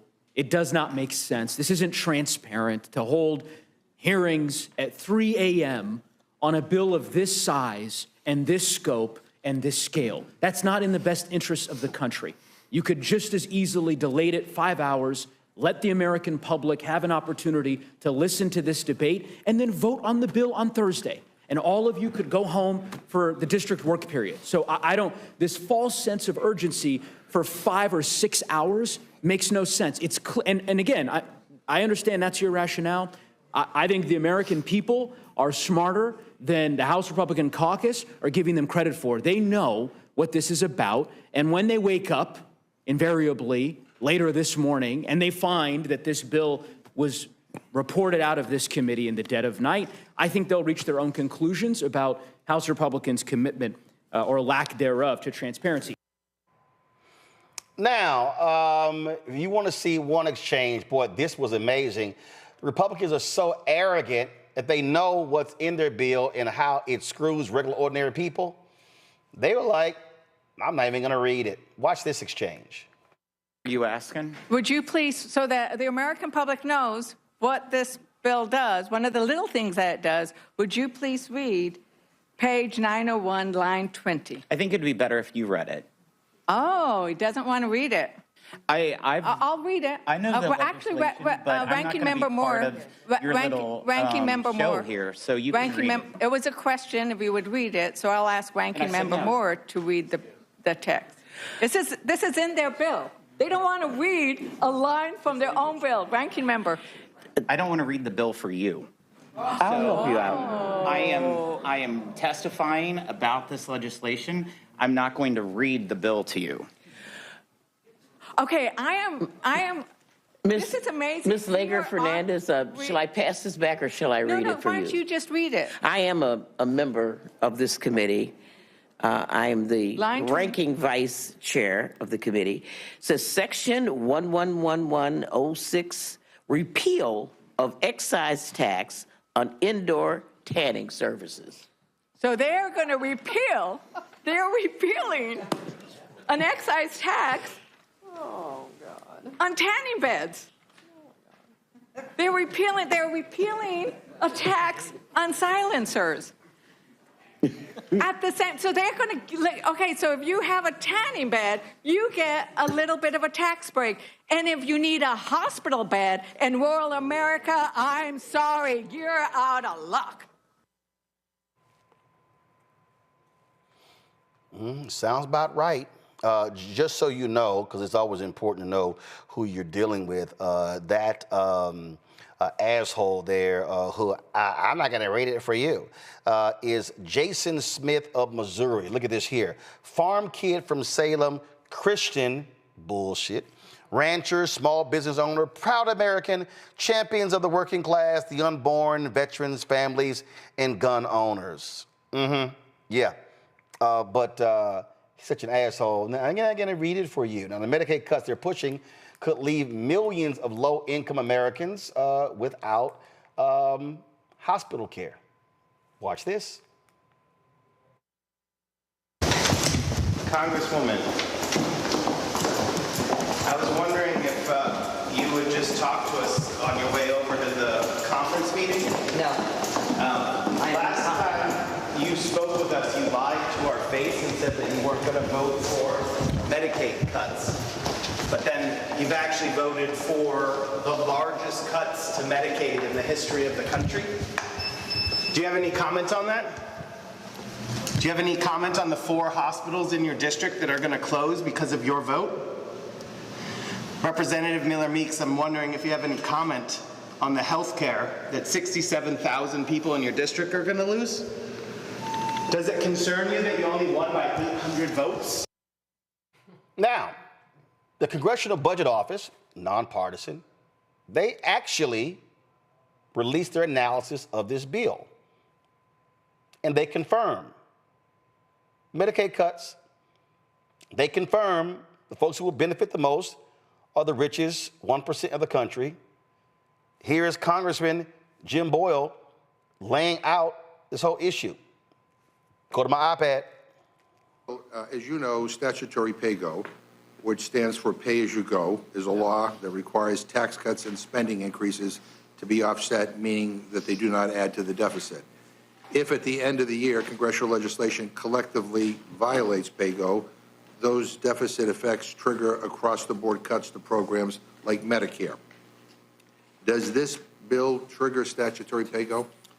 Yes, and it's not me saying it. It is the Congressional Budget Office confirming it as of a couple hours ago. And look, this is really the breaking news, because when the Budget Committee kicked off this process approximately 3 months ago, there was a commitment by President Trump that there would be no Medicare cuts in this piece of legislation. And indeed, over the last several months, there's been no discussion of Medicare at all. There has been of Medicaid, but not of Medicare. Well, here we are tonight because, as you explained, because of the size of the deficits, because of the pay-go or pay-as-you-go act, that would trigger sequestration of Medicare, and it would total over $500 billion. The official figure that CBO confirms is $535 billion in cuts to Medicare. And this bill doesn't waive statutory pay-go? No, it does not. So this will have a direct impact on Medicare and the federal budget, which is, again, I think a lot of people who are not following this as closely as you are probably are not aware of and will be surprised to learn about tomorrow. There was Representative McGovern talking to Representative Boyle. Now, again, here's another Joe Nagay's clip where he was just going at Jim Jordan, and to show you how stupid they are, Jordan couldn't even answer the questions. Roll it. We'll walk through it together here. A constituent in Ohio who believes that their information was improperly released by the IRS. I remember you've served on the Judiciary Committee for many years. Hold on. We're talking about in the context of immigration cases. This is all cases. This is not immigration cases. The plain language of this statute that you have written applies to every conceivable case brought in a federal court, period. IRS cases, patent cases, immigration cases. If you have a constituent that sues the ATF, this provision applies to them. This is the point. And you can visit with your lawyers and maybe they can provide you with the clarity, but it is unquestionably the case that this provision applies to every plaintiff. Oh, okay. Yeah, that's correct. I think we're on the same page now. The judge can set the security at whatever level he wants. What's typically happened in these cases is he just waiving it. No one's putting it up, and they're getting this injunction that applies nationwide, correct. Which is the concern. I hear you. Are you okay with the nationwide injunction issued by one single federal judge? We'll get to that part, Mr. Jordan. Let's complete the analysis on this piece, because to your point, as you said, this particular provision doesn't require a specific amount of security. It's essentially saying to the federal court it has to require some security. And my point is that this is a deep deviation from existing federal law. This has never been the case. We've never said to constituents, hold on, Mr. Jordan, I'll give you the chance to respond. We've never said to American citizens and constituents that in order to vindicate their rights in federal court, they're going to be required to provide a security when their constitutional rights have been violated by their government. And I find it astounding. I'm not sure that many of your colleagues understand the full import of this. They will by the time this gets to the floor. I imagine there will be a lot of limited government advocates who will find deep reasons to be concerned about this type of provision, because as you could imagine, it will preclude folks from being able to vindicate their constitutional rights. Now, I would also say the way that you have written it, as you've noted, it's retroactive, right? So this applies to any... I just want to say the situation we're trying to address is what's been happening around the country. You didn't write it that way. As you know, a single federal judge gets cases brought to the judge. They waive the security and then issue a decision that applies nationwide to all immigrants who are in that situation. Why didn't you put nationwide in this language? Well, we can look at the language. I mean, it's 6 a.m. You're voting on this thing in like 10 hours. What are we talking about? It gets better. Here's Congresswoman Shontel Brown exposing more of these idiots. Anthony, go to my iPad. Amendment would strike an especially harsh provision in this bill that is rooted in cruelty, not policy. This simple, straightforward amendment would strike the work requirement provision in this big, bad, ugly bill that lowers the age of what we call a dependent child from 18 to 7. from 18 years old to 7 years old. So I'm abundantly clear, we're saying that 8, 9, and 10-year-olds are no longer considered dependent children. Where did this come from? Why is this necessary? Since when is a first grader not a dependent child? Preventing families with children as young as 7 from losing food assistance, that is what we're debating here. We're dealing with folk who, one, even other Republicans say they ain't read the bill. They are trying to shove all of this into a bill passed by reconciliation so no one can know what they're doing. This is all about how to hook up rich folk. Absolutely. Like I'm old enough to remember when the Congressional Budget Office were Republicans' favorite friend, and now they're trying to run away from it. Like what we do know from the CBO is that this is going to cost Americans at least $5 trillion. At least $5 trillion. And the bottom line, just like some of the clips we saw earlier, it's going to cut rural hospitals. So for all of those Republicans out there, even some of those Democrats who live in rural areas, it's going to be thousands upon thousands upon thousands of folks in your district who will no longer have access to readily accessible medical care. So as we go into the midterms next year in 2026, it's going to be really interesting if we're going to see messaging around this bill. Because the bottom line is it will be devastating if this bill actually becomes law. But when we look at what President Trump said today, he said, you know what, you all are basically going to have hell to pay if you don't pass my bill. Don't completely touch and cut Medicaid, but even if you did, I'm going to take it personal if you don't pass this bill. And you know, I want to see whether or not the Republicans are strong enough to deal with a very feckless president, because the president can't take all of you all out. He can't primary you all. He doesn't have that reach. He doesn't have that power. And at the end of the day, no matter what that orange person says, he will not be on the ballot in 2028. But you're going to be on the ballot in 2028. You're going to be on the ballot in 2026. At some point, you have to serve your constituents. This is where, Derek, where you are CBC members and you're Democrats, you are pounding their asses. You know what? If I'm Democrat leader Jeffries, I'm coming up with a David Letterman-esque top 10 bullshit in the GOP bill. That's what has to be. To me, this is where you hammer them every single day, every single hour, every single minute, every single second. And that is the message, Roland. That should be the message. In fact, that's the message yours truly is using. I mean, when you deconstruct this bill, this omnibus bill, Rebecca's right. It's $5 trillion. So those Republicans who typically say they're concerned about the debts and deficit, they're fiscal hawks, the DOJ is all about savings. You don't see it in this bill, Roland. And some of the hard parts, although the orange dude continue to say they don't want to touch Medicaid and Medicare, this bill touches Medicaid and Medicare. Medicare, you already mentioned it, $535 billion.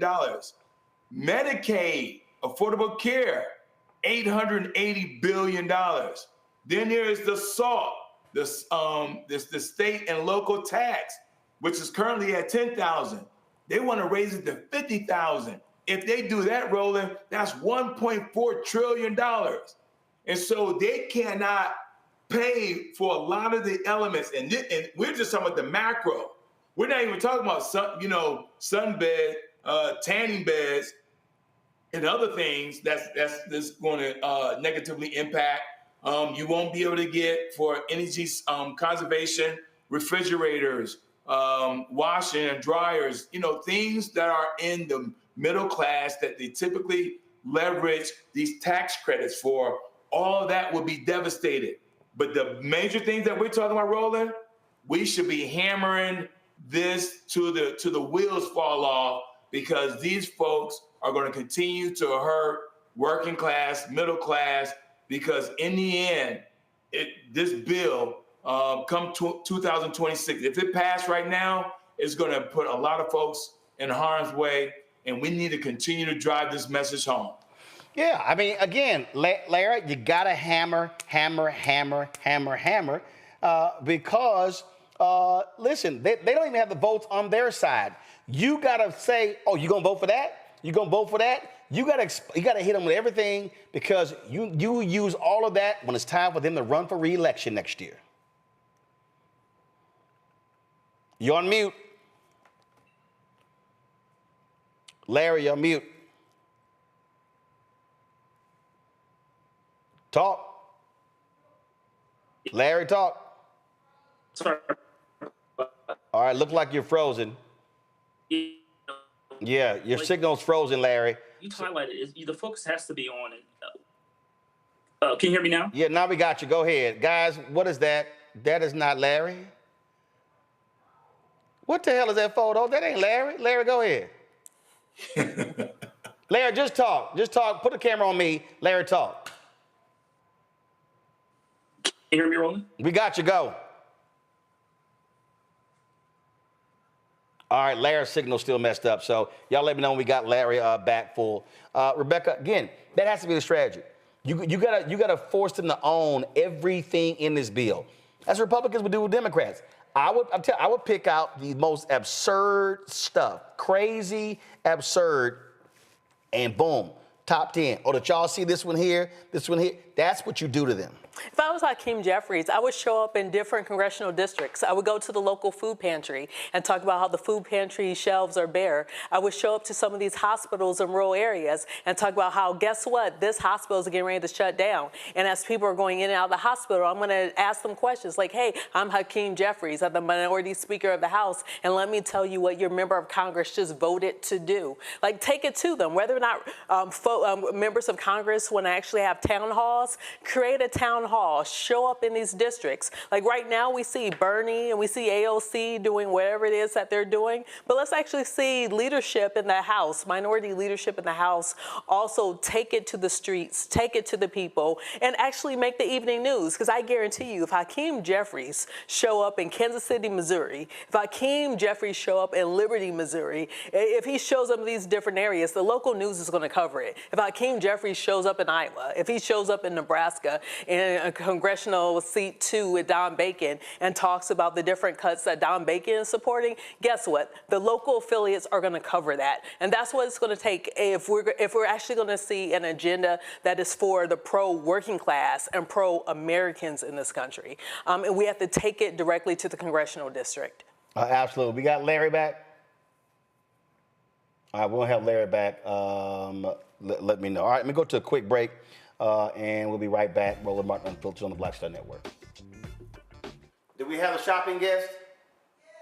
On the next Get Wealthy with me, Deborah Owens, have you ever had $1 million idea and wondered how to bring it to life? Well, it's all about turning problems into opportunities. On our next Get Wealthy, you'll learn of a woman who identified the overload bag syndrome, and now she's taking that money to the bank through global sales in major department stores. And I was just struggling with 2 or 3 bags on the train.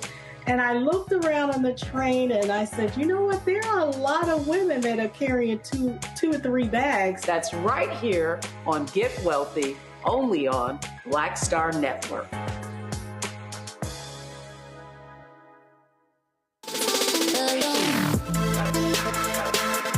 Hey y'all, welcome to The Other Side of Change, only on the Black Star Network and hosted by myself, Bria Baker, and my good sis, Jamira Burley. We are just 2 millennial women tackling everything at the intersection of politics, gender, and pop culture. And we don't just settle for commentary. This is about solution-driven dialogue to get us to the world as it could be and not just as it is. Watch us on the Black Star Network, so tune in to The Other Side of Change.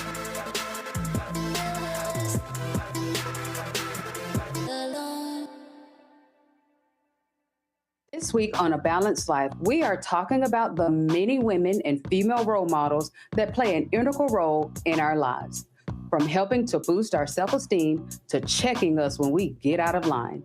These women deserve their flowers for helping us to become who we are today. The women in my lives who have just impacted me so much, have challenged me.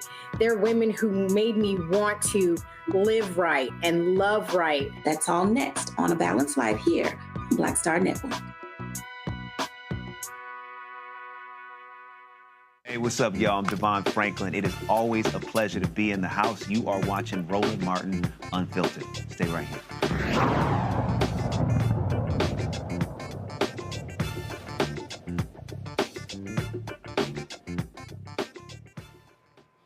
Folks, welcome back to Roland Martin Unfiltered. Hey, we debuted yesterday our new site called shopblackstarnetwork.com. On that marketplace, we have our segment called Marketplace. First of all, y'all supposed to play Marketplace, the stinger. Y'all missed that, huh? Y'all don't, segment's Marketplace, y'all. So we're supposed to play that. So we have a segment called Marketplace where we feature black-owned businesses on the show. We've done that since we launched the show. So now we have, go to my iPad, now we have what is called shopblackstarnetwork.com. And so when you go to the site, you'll actually see all of these products. These are all products owned by African Americans. And so each day this week, you see right here, these gym wrap by Nicole Ari Parker. We're going to be having her on. You see right here, Renegade Golf. We had them on the show before, and they're joining us right now.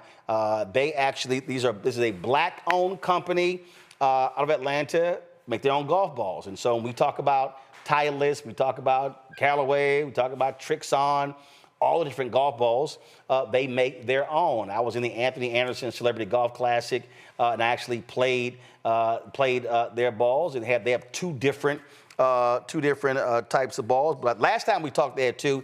I think they now have three. So joining us right now is Kenneth Duncan, CEO of Renegade Golf Company.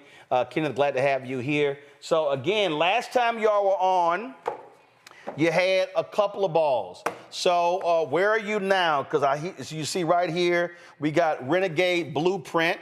Y'all are featuring the long drive, three-time long drive champion, Maurice Allen, on here. Then it says Renegade MBU TR3. So what the heck is that? Talk to me about these golf balls. Well, first of all, you see the black and gold. You know, I had to represent there. But come on now. Yeah, but the Embu tray was an exciting development for us because that became our flagship premium golf ball. So you talked about Titleist, talked about TaylorMade, talked about Callaway. You know, we wanted a ball that could compete on tour and for all the best players. So for anybody looking for, you know, a high performance, high spin, great performing golf ball, this one is it right here, the Renegade Embu tray. Embu is actually a Nigerian word from the Igbo tribe. It means first of its kind, first of a line. So the Embu line of golf balls, we came out with three different in that line, the Embu Black, and the Embu Tray. The tray is, you know, in Greek life, the number 3, and now we have our 4th SKU, the Blueprint you referenced before. Now, we know how things work in golf. You know, Golf Digest has their, you know, always their hot list. Have you guys been a part of that testing, any kind of ranking, anything like that? Yeah, actually, so last year after we run the show, our flagship golf ball, the Renegade Embu, was on the Golf Digest hot list, top golf balls in the world. You know, they haven't released the list yet for this year, but we expect Renegade to again be on the list. So Golf Digest has recognized us now as one of the top golf balls in the world for both performance and innovation. You know, we've been in Golf Channel, we've been in Sports Illustrated. So, no, it's definitely becoming something that people are seeing and recognizing. Yeah, well, I'm looking here. It says 2025 hot list, but they've got drivers, fairway woods, hybrids, irons, wedges, and putters. I'm looking for the balls. Let's see here. Oh, let's see. Well, that's best new golf balls of 2025. That's their list. And to tell folks again, look, I've been playing golf since 1987. So tell people, I mean, how huge of an industry this is. Yeah, it's a multi-billion-dollar industry, and for a long time, it's been dominated really for two large players. You know, Titleist and Callaway own about 70% of the golf ball market in the world. So when we started this company as a black-owned brand, the first ever black-owned golf ball company, we went directly head-to-head against those two behemoths. Now, there's a lot of smaller companies that are starting now, your Vices, your Cuts, your Snells, Kirkland, that are producing golf balls at a high level. But it really is an industry that's been dominated by 2 or 3 players for a long number of years. Again, so look, golfers are very particular about golf balls, and so explain. So, are the difference between, are these two different type of balls, or is this a different branding of the same ball? Yeah, so the Blueprint golf ball, so we did something unique. We really target, 3 different types of golfers as our core base: millennials, moms, and minorities.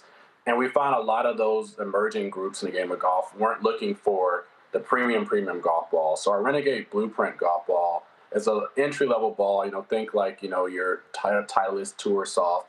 That's meant to be an entry-level ball, cheaper price point. It's still urethane, but it's a $25 price point. So it's kind of designed for people to... Yeah, so let's say, the Blueprint, you did it with beginners. Yep, beginners, slower swing speeds, juniors. Parents are buying a ball for their kids.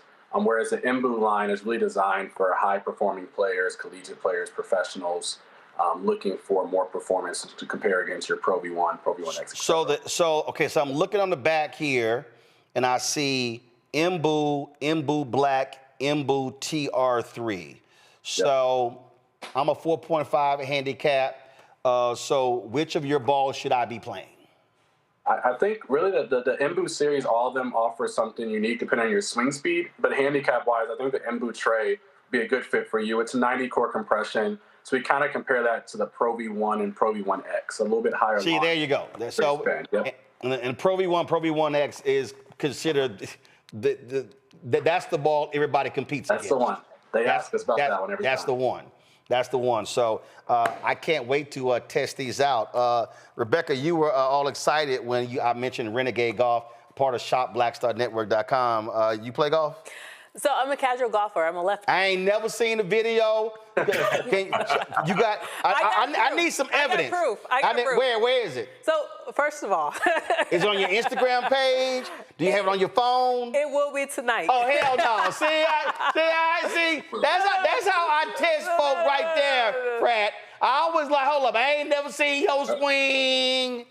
So here's the thing, I don't put all my business on Instagram. No, damn that. That's Gen X. I'm a millennial. No, hell no. Real golfers ain't scared.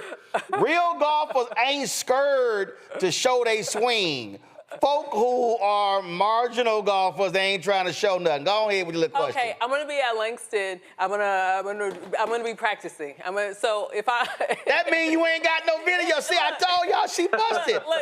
She busted. Look. Go on. Langston is a historically black course. Don't be trying to go historical black. You ain't got no evidence of your golf swing. But go on with your little question. It's Memorial Day weekend coming up. I think it's gonna be sunny a couple of days. I'm gonna go out there. It's been a while since I've been out. That shit don't mean nothing. I haven't been out all season. Real golfers play cloudy. Go on with your little questions. Look, go on. I'm telling my truth here. Go on with your. See, just so y'all know, I ain't playing. This is from the Anthony Anderson Golf Tournament on Monday. This was a par 5. We'd already hit our drive. We were sitting 220 yards out. And so I needed to drop the graphics. I needed to put this sucker on the green in 2. And so, I filmed this in slow motion. Don't hate. That's a smooth ass swing. We missed the eagle putt, but we made the birdie. But real golfers got actual video of their stuff. Rebecca, go ahead with your little question. Look, I've been coached by my cousins who are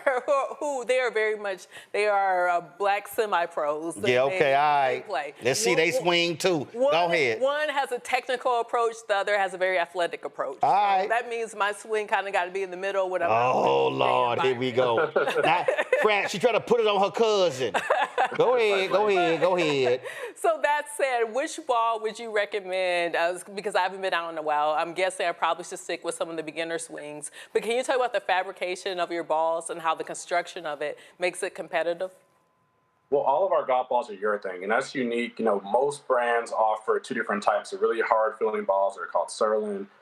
We offer all urethane balls, so all of them have a really premium feel to them. We didn't want to sacrifice quality by going ahead and giving you our cheaper ball with a hard cover. So all of them have soft covers. I think if you try the Blueprint as a beginning player and somebody who hasn't played a lot, you'll still be very satisfied by A, the performance, and B, the quality for the price. So I'd say look at that, explore there. We had 2 other SKUs, the Imbu Black and Imbu, that actually sold out. We had them for a long time, and we sold dozens and dozens of them actually at Langston's. We actually sell our golf balls, and Langston was actually the first golf course in the country to bring Renegade Golf into their clubhouse. So that's kind of a fun fact there in DC. But I'd say the Blueprint would be a great fit because it doesn't sacrifice anything from a ball construction standpoint. it's still urethane. It still has multiple pieces to it, and it's still designed for, up to a high level swing speed. All right, so Rebecca, this is a little drone shot from when we played. So just want to let you know. Drone shot. Yeah, that's right. Oh no, I had the DJI Neo drone out there, just let them know how that's done. So stuck that till about 12 feet from the pin. But go right ahead. Go right ahead with your question, Larry. Yeah, so I'm really curious in terms of production. I know that you talked about some of the larger companies that have been around for years, and I'm curious in terms of the overall cost of your production and how you make sure that what you sell obviously exceeds in terms of what you're producing.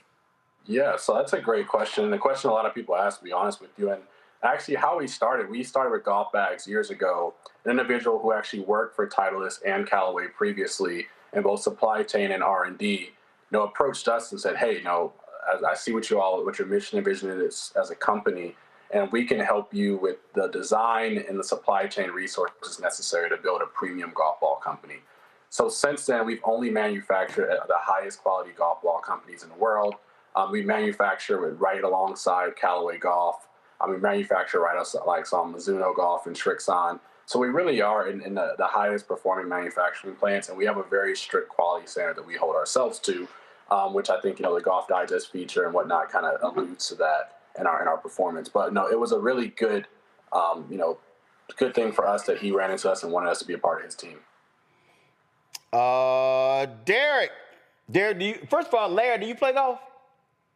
You know what, Roland? I'm just go ahead and say no. When y'all start with that, you know what, Roland? Just say no. Go ahead.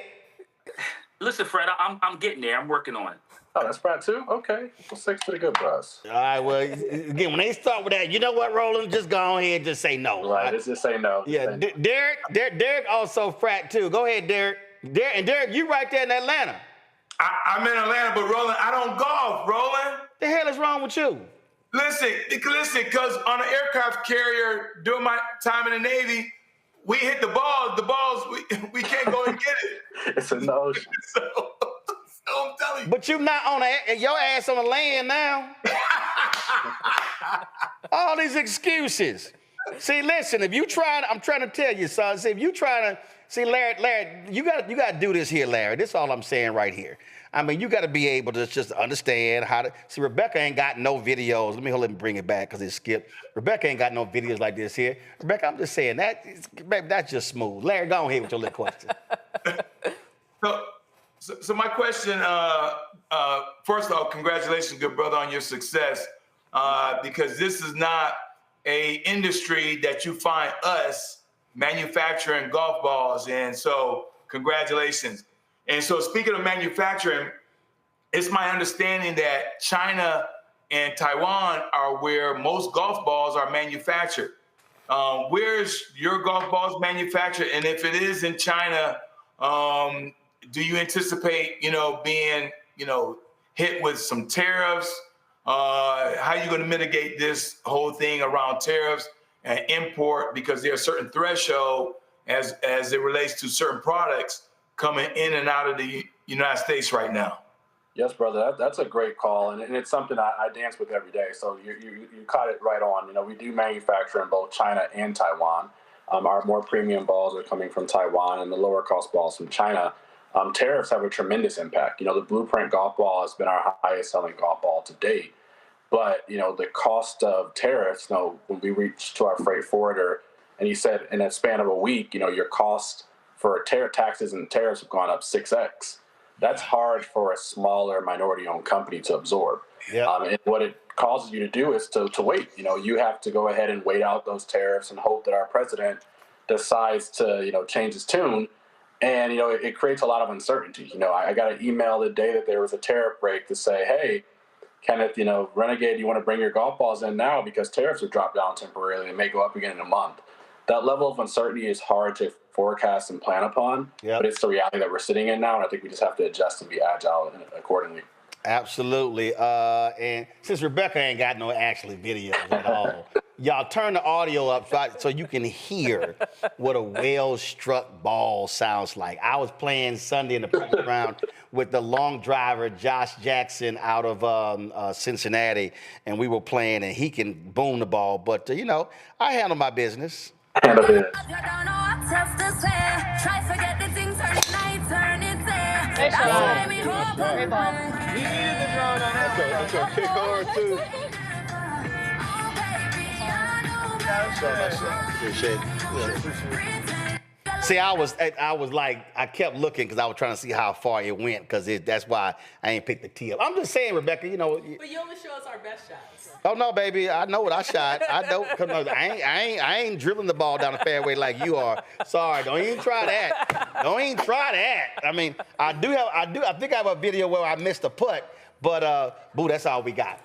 Again, all right, y'all. So, Fred, you're saying I should be playing the MBU TR3s. Yes, sir. You got no excuse now. I saw you at Steve Harvey's last year. So this year I'm hoping that you got the Embu tray in tow with you, the black and gold box. You can't turn it down. All right, I'm going to do that. Now, do y'all got, y'all have any hats or shirts or anything, or just balls?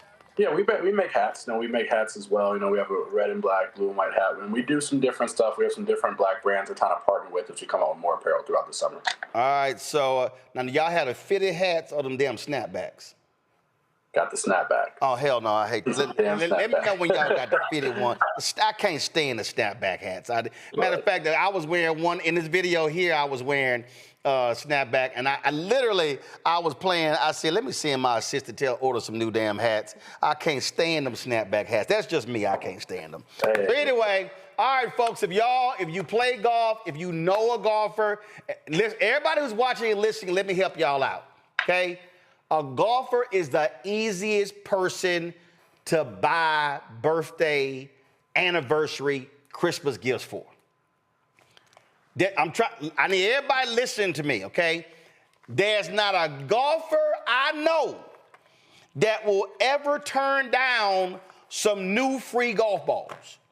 If y'all are confused about you got a man, you got a woman, you got a grandfather, daddy, you're like, man, I don't know what to buy. Trust me, I'm telling y'all as a golfer, you cannot go wrong buying some golf balls. They might have 400 balls in the garage.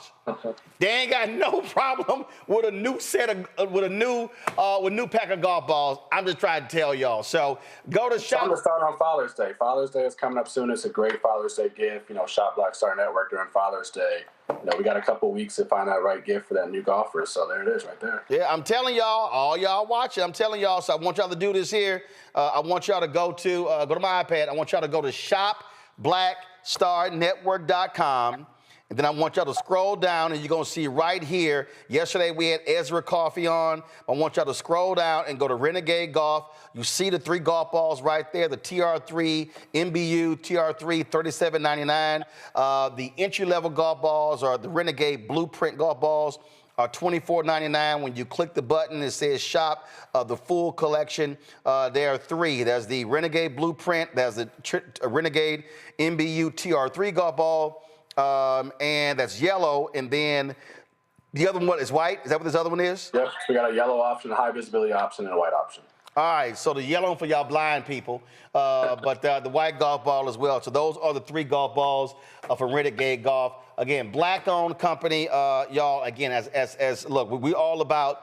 We're just talking about with South African Americans and businesses. It's about building wealth. We buy golf balls anyway. We buy product. So let's support black-owned companies. Kenneth Duncan, I appreciate you being back on the show. And yes, I will be testing these out. It was raining today. It was cloudy. You see, I'm wearing this thick-ass damn pullover because temperature was 53 degrees. I'm like, what happened to the sun? I was just in Palm Desert yesterday. But I'm going to take the weather report. I may go out and play at least 9 tomorrow. So I will give my report on these golf balls here, the Embu TR3s. We appreciate it. Thanks a lot. Yes, sir. Thank you. All right, then. And so, again, folks, if you're watching at home, share this website, shopblackstarnetwork.com. There are multiple products all on here. And so you see Sweet Treats, Renegade Golf, Gym Wrap, and so you got Marketplace, you got different brownies, you got HBCU shirts, visors, all sorts of products that are on here. And then this is what you can do. And so we appreciate it. We'll be adding new products as well. We're featuring these owners right here on the show. All right, folks, that is it for us today. We had a bunch of other stuff we want to get to. We'll get to it tomorrow. So let me thank Rebecca, so-called golfer. Let me thank Frat Larry. He don't play golf. Matter of fact, but that Larry, didn't you post a video from the driving range on Instagram? Didn't I see something like that? No, you didn't. That's my whole point. That's my whole point. So yes, that's my whole point. And Derek, come on, Derek, is all you got to get. Get a glove. You right-handed, left-handed. Right hand. Go to a golf store, Golf Galaxy, Dick's Sporting Goods, PGA store, whatever. Get you a glove for your left hand and just get you a 56-degree sand wedge. That's the only club you need to hit for 6 months. Larry, you too. That's all. Learn a golf. I'm going to go to Renegade. Renegade's right here in Atlanta. So yeah, that's for balls. They ain't got no gloves in clubs. That's balls. Okay. That's just balls. But that's just balls. So get you that. That's how you can start. You got clubs? I do. I'm a lefty. Like, you can't depend on showing up somewhere and that you have adequate you got a full clubs. set or you got an actual? I'm a full set. Okay. Well, I'm left-handed. I'm left-handed too, so we need to see some. We need to see some evidence of your. Go to my Instagram, and I'm gonna put up some evidence. Oh, y'all see. Go, and I'm gonna put some up. So don't go right now. At Politics Rebecca, REBEKAH. Let's see right here, Politics. Y'all go to Politics Rebecca. Let's see. You got 24 hours. Matter of fact, y'all, tomorrow's show, I'm going to pull up her Instagram and let's see if she has any videos of her golf swing, and I will analyze it live right here on the show. What? Go ahead. You better find the best one. Bring it on. You better find the best one. We had Top Golf tonight. Yeah, you better. That means she ain't got no videos. She just had videos. She ain't got none, y'all. I got videos. She like, I'm going to run the Top Golf in about 15 minutes to get one video. Just swing the club in the living room or something. See? Do y'all see what happens why you can't ask one question? See, you can't be deep. You got to be deeper than mustard on a hot dog. So you got to hit that third and fourth question, then the truth is revealed. All right. Rebecca, Larry, Derek, I appreciate y'all being on today's show. Thank you so very much. Folks, support the work that we do. Again, y'all know how we do it. On this show, on this network, we center black people. That ain't what happened to the rest of these folks. They don't center blackness. Okay? We may be a part of the conversation. No, we center African Americans here. You can benefit. Anybody can benefit from the content on this show. Anybody can, if you play golf, anybody can buy the golf balls. But we want to be able to focus on black-owned businesses because they don't get the same attention as you get elsewhere. All right, folks. So if you want to join our Bring the Funk fan club, this is real simple. Our goal is to raise $1 million a year from our fan base. I purposely do not charge people a subscription fee. There are people, when I launched this show 6.5 years ago, they told me, Roland, you should be doing subscription. You should be doing Patreon. You should be charging people. But I wanted the content widely available. So we depend upon our fans. Since we launched this show September 4th, 2018, we've had 35,000 individual donors. And we scroll their names every single Friday to thank them for their support. So we want you to be one of them. We have more than 4,000 people watching today live on YouTube. We have people watching on other platforms. But if you're watching just to be watching, understand this stuff costs money, okay? Staff, crew costs money. The equipment, all this stuff costs money. The facility, I just signed a new lease, y'all, and the reality is our studio is $25,000 a month. Yes, the rent went up, but we're able to do all these things as a result of having infrastructure, but infrastructure costs money. So if you want to support us via Cash App, remember Cash App closed down all of our accounts because they changed their rules as to the type of companies that can have Cash App accounts. And so if you want to support us via Cash App, we use a Stripe QR code. So use this QR code to be able to support us. Keenan, make sure we have the link on not just the QR code, but the link. And I'll post it on social, put it on social as well, how to give us to be a Cash App. You can send your check and money order to P.O. Box 57196, Washington, D.C., 2003 7-0196. PayPal is R Martin Unfiltered. Venmo is RM Unfiltered. Zelle, Roland at RolandSMartin.com, Roland at RolandMartinUnfiltered.com. Download the Black Star Network app, Apple phone, Android phone, Apple TV, Android TV, Roku, Amazon Fire TV, Xbox One, Samsung Smart TV. Also understand, folks, that this is when you get the app. When you download the app, this is what the site looks like right here. And I'm actually having our website being rebuilt by a black-owned company, Quantity, out of Los Angeles. And it's going to be a news portal. You'll be able to access all our information. Right now, you really are just accessing on the site. You're just accessing, again, all of this. But we're going to have all of that. And so that's, again, so when you give to us, you're also supporting that. And I'm going to tell you, that's costing us thousands of dollars to have that website completely rebuilt. So do that. Be sure to, of course, buy my book, White Fear, How the Browning of America is Making White Folks Lose Their Minds. Available at bookstores nationwide. We're going to have that available on the website soon as well. Plus, shop BlackStarNetwork.com. And then you can, of course, download the audio version on Audible. If you want to buy our gear, go to RolandMartin.creator-spring.com. You see our shirts. Keenan, you got to get me the graphic for the FAFO shirt. That's the old one. I need the new one. The new one's, y'all, is going to have FAFO, but it's going to have Project 2025, but Project is going to be crossed out. FAFO is going to be on top, 2025 on the bottom. It's going to be the new T-shirt. But you see the other one we have, MAGA chose between woke or broke. They chose broke. There was an Anthony Scaramucci quote. We put it on the shirt, so y'all can get that as well. And, of course, get the shirt that everybody loves. Don't blame me. I voted for the black woman. QR code there as well as well. And don't forget, we want you to, of course, download the app, Fanbase. You can also, if you want to invest, they've raised $12 million. The goal is $17 million. The Series A raise. Go to startengine.com/fanbase. Y'all, that's it. I'll see y'all tomorrow right here on Roland Martin Unfiltered on the Black Star Network. Holla! Black Star Network is here. Oh, no punch! I'm real revolutionary right now. Thank you for being the voice of Black America. All momentum we have now, we have to keep this going. The video looks phenomenal. See, this difference between Black Star Network and black-owned media and something like CNN. You can't be black-owned media and be scared. It's time to be smart. Bring your eyeballs home. You dig?